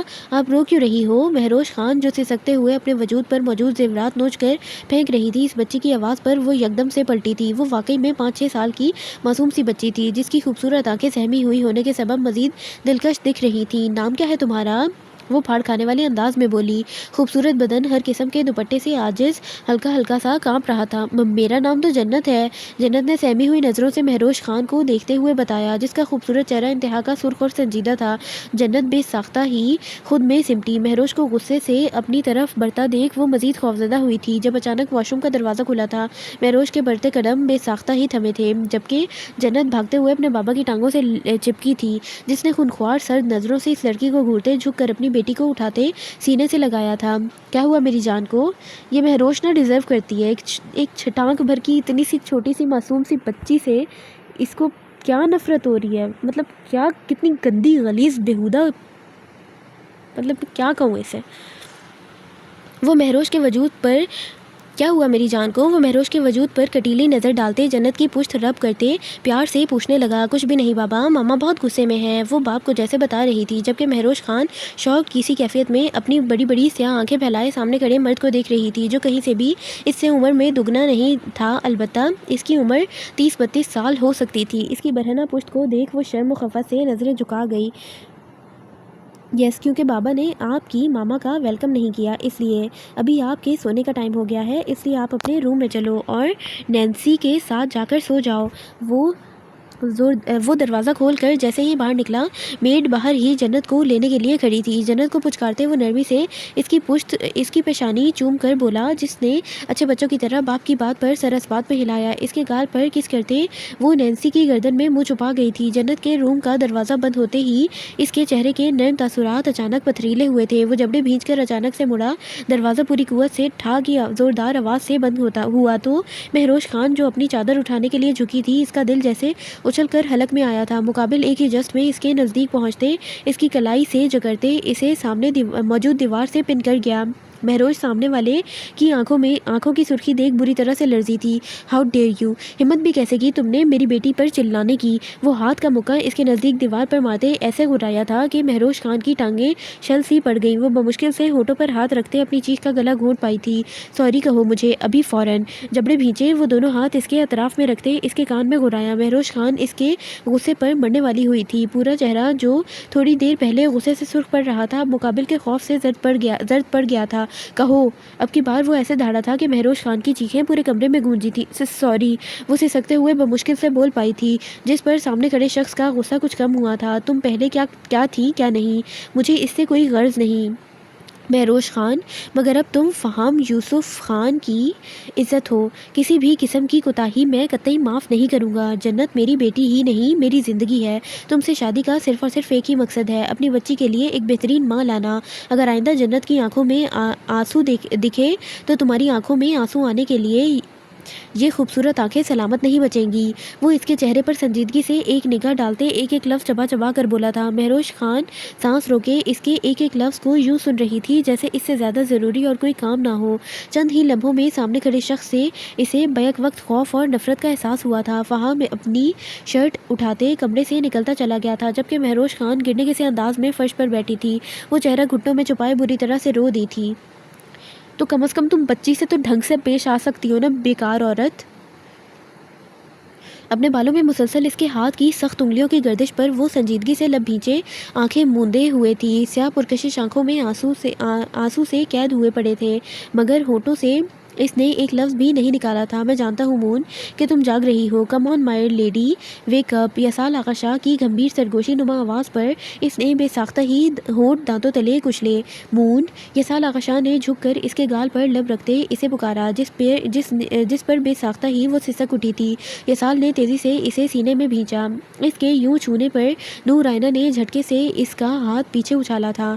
نیلی پرکشش آنکھوں میں ڈھیروں پیار سمیٹے اس نے جھک کر اس کی تھوڑی پر لب رکھے۔ اس کی یہ حرکتیں گویا جلتی پر تیل کا کام کر گئی تھیں۔ نور رائنا اندھا دھند اس کے سینے پر مکے برساتے آپے سے باہر ہونے لگی تھی۔ اتنے ماں کا غصہ ایک دم کیسے ختم ہو جاتا؟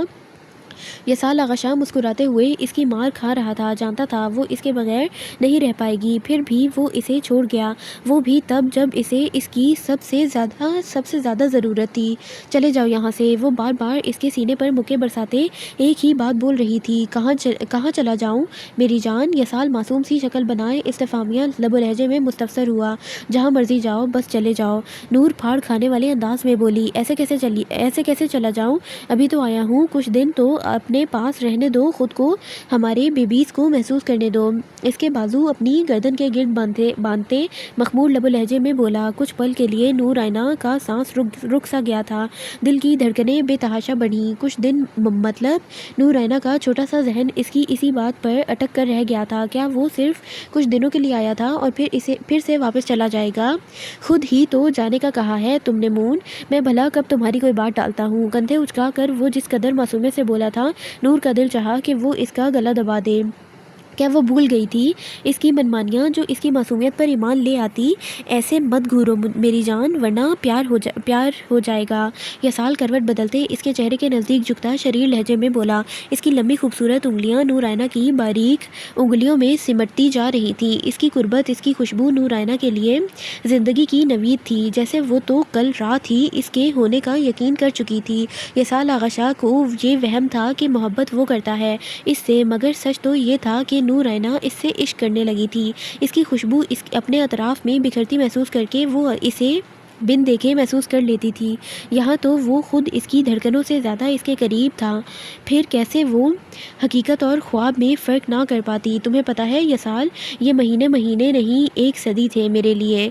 میں جب بیڈ پر کروٹ بدلتی تھی تب میرے لبوں سے تمہارا نام ادا ہوتا تھا۔ جب میں ڈاکٹر کے پاس گئی تب ڈاکٹر نے مجھ سے میرے بچوں کے باپ کا پوچھا، اور تب مجھے احساس ہوا کہ بنا تمہارے سائے کے صرف میں ہی نہیں، ہم تینوں بے سہارا ہیں۔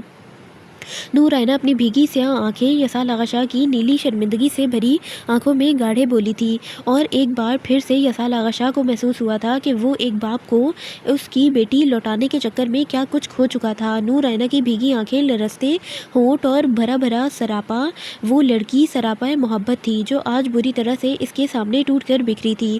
مون پلیز مت رو، میں مر جاؤں گا اگر تم یوں ہی روتی رہی، پلیز چپ ہو جاؤ میری جان۔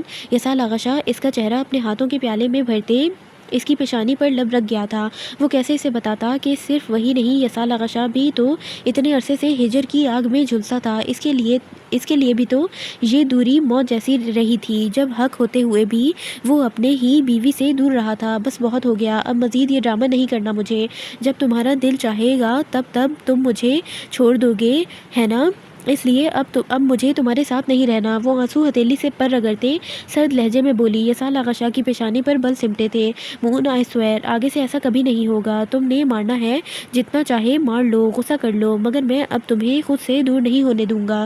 یسال آغا شاہ ایک دم سے گھٹنوں کے بل بیٹھا، اس کے ہاتھوں کی ہتھیلیوں پر باری باری لب رکھتے بولا تھا۔ پورا وجود آنسو ضبط کرنے کے سبب کانپ رہا تھا۔ اس کی بھوری پلکیں آنکھوں پر سایہ فگن تھیں۔ چہرے کا رنگ ایک دم سے پیلا پڑ گیا تھا۔ تم اپنی مرضی سے مجھ سے دور ہوئے تھے نا یسال آغا شاہ، اس لیے اب میں بھی اپنی مرضی کرنا چاہتی ہوں۔ وہ بے رخی سے کہتے بیڈ سے اتری تھی۔ یسال آغا شاہ کو موبائل فون اٹھاتے اس نے ان لاک کیا، جس کا لاک اب بھی وہی تھا۔ مون، اس نے جلدی سے اپنے بابا کا نمبر ڈائل کیا جو مانسٹر پاشا کے نام سے بلاک لسٹ میں تھا۔ نور رائنا کا چہرہ ایک دم سے سرخ پڑا تھا، وہ جبڑے بھینچ کر نمبر ان بلاک کرتے جلدی سے نمبر نمبر ڈائل کرتے کان سے لگا گئی۔ پہلی ہی رنگ پر موبائل فون اٹھا لیا گیا تھا۔ پاپا میں نور، پلیز آپ آ جائیں مجھے لینے۔ نورائنہ کی آواز سنتے ہی زرار پاشا خان کے پورے وجود میں سکون سا اترا۔ اس نے گہری سانس بھرتے آنکھیں موند دیں۔ اوکے پرنسس، میں ابھی آیا، زرار پاشا خان نے کہتے ساتھ ہی عجلت میں کال کاٹی۔ نور موبائل فون میز پر رکھتے تیزی سے واش روم میں بند ہوئی تھی۔ I think this is wrong. زرار کیا کر رہا ہے؟ عجیب جانور تو نہیں ہو گیا، اپنی بیٹی کی زندگی اجاڑ رہا ہے۔ اسٹوپڈ۔ آرام سے بستر پر بٹھاتے اس نے سنجیدگی سے اسے دیکھتے ہوئے کہا اور پھر تکیہ درست کرتے زہلے کو نرمی سے بیڈ پر لٹایا تھا۔ ساحر خانزادہ کی گہری نظریں اپنے وجود پر محسوس کرتے اس نے بازو اپنی آنکھوں پر رکھتے گویا ناراضگی جتائی تھی۔ زہلے، ساحر نے نرمی سے اس کا بازو آنکھوں سے ہٹاتے اسے پکارا جو خفگی سے اس کا ہاتھ جھٹک گئی۔ ساحر جبڑے بھینچ کر اسے سرد نظروں سے گھورتے اس کے ہاتھ تیزی سے جکڑتے بیڈ سے پش کر گیا۔ ہاؤ ڈیئر یو، ہمت بھی کیسے کی تم نے میرا ہاتھ جھٹکنے کی؟ ساحر خانزادہ اس پر جھکا، سرخ نظروں سے زہلے خان کے سرخ چہرے کو گھورتے غصے سے گرایا۔ ہاتھ چھوڑے میرا، مجھے درد ہو رہا ہے۔ زہلے بھیگی آنکھیں جھکائے بے بسی سے نم لہجے میں بولی تھی۔ پہلے میرے سوال کا جواب دو خانم، ساحر دوبدو بولا تو زہلے نے بھیگی آنکھیں اٹھائے اسے دیکھا۔ کیوں دوں میں آپ کو جواب؟ آپ بھی تو مجھے اتنے عرصے سے سزا دیتے آ رہے ہیں، مجھے جان بوجھ کر اگنور کرتے آ رہے ہیں۔ جیسے آپ مجھے جواب دینا ضروری نہیں سمجھتے، بالکل ویسے ہی میں بھی آپ کو جواب دینا ضروری نہیں سمجھتی۔ اپنی خوبصورت سنہری آنکھیں مقابل کی سرخ شہد رنگ آنکھوں میں گاڑے وہ سنجیدگی سے کہتے اپنے ہاتھ چھڑواتے غصے سے اٹھی تھی۔ بیڈ سے اترتے ہی اچانک اس کی آنکھوں کے سامنے اندھیرا سا چھایا۔ وہ بری طرح سے لڑکھڑائی تھی۔ اس سے پہلے کہ وہ زمین بوس ہوتی ساحر نے تیزی سے لپکتے ہوئے اسے سنبھالا۔ کیا کر رہی ہو بے وقوف لڑکی، پاگل ہو گئی ہو کیا؟ جب نہیں ہے اٹھا جاتا تو کیوں کر رہی ہو یہ سب؟ اس کے بھیگے چہرے کو بےقرار نظروں سے دیکھتے ساحر خانزادہ نے نرمی سے اس کے تپتے چہرے کو اپنی انگلیوں سے چھوا تھا۔ اس کے لمس پر زہلے خان بری طرح سے سسکی تھی۔ آنکھوں سے آنسو بے ساختہ بہتے چلے گئے تھے۔ چھوئے مت مجھے، وہ لرزتی کانپتی ہونٹ کچلتے ہوئے بولی تھی۔ اتنے مہینوں سے وہ اس سے بے رخی برت رہا تھا، اسے چھونا تو دور، دیکھنے سے بھی گریز برتتا آ رہا تھا، اور اب اچانک اس کا یوں بدلنا، اسے پیار بھری نظروں سے دیکھنا، اسے چھونا، سب کچھ زہلے کو ایک فریب لگ رہا تھا، کیونکہ ڈاکٹرز نے واضح لفظوں میں کہا تھا کہ اگر ماں اور بچے کو بچانا ہے تو اس کے لیے ضروری ہے کہ ماحول بدلا جائے۔ زہلے خان کی پریشانی صرف ایک تھی جو کہ ساحر بخوبی جانتا تھا۔ مجھے آپ کی ہمدردی نہیں چاہیے خان، اپنا چہرہ اس کے ہاتھوں سے چھڑواتے وہ 2 قدم پیچھے ہوئی تھی۔ گرم شال شانوں سے ڈھلک کر نیچے جا گری تھی۔ خوبصورت بدن جو ممتا کے احساس سے بھرا بھرا پہلے سے کئی گنا زیادہ دلکش ہو چکا تھا ساحر خانزادہ کے لیے کڑا امتحان ثابت ہوا تھا۔ وہ اسی لیے تو اتنے عرصے سے اسے اگنور کرتا رہا تھا، کیونکہ وہ جانتا تھا اسے ایک نظر دیکھ کر وہ خود پر، اپنے احساسات پر قابو نہیں کر سکے گا، اور اب بھی ایسا ہی ہوا تھا۔ مگر مجھے اس وقت تم اپنے بے انتہا نزدیک چاہیے ہو زہلے ساحر خان، ان سانسوں سے بھی زیادہ نزدیک۔ وہ اس کی باتیں پسے پشت ڈالتا، اس کا ہاتھ جکڑتے اسے سینے میں بھینچتے، اس کے کان میں سرگوشی نما آواز میں کہتے اس کی گردن پر جھکا تھا۔ زہلے کا چہرہ شرم و خفت سے سرخ پڑا تھا۔ وہ جانتی تھی وہ ساحر خانزادہ کو روک نہیں سکتی، اگر وہ اس سے دور رہا تھا تو اپنی مرضی سے رہا تھا، اور اب اگر وہ اس کے نزدیک آنا چاہتا تھا تو بھی وہ اسے روک نہیں سکتی تھی۔ زہلے اس کا لمس اپنی آنکھوں پر محسوس کرتے اپنی آنکھیں موندتے خود کو اس کے سپرد چھوڑ چکی تھی۔ اوکے، تو that's it for this part. Hope so آپ لوگوں کو پسند آیا ہو۔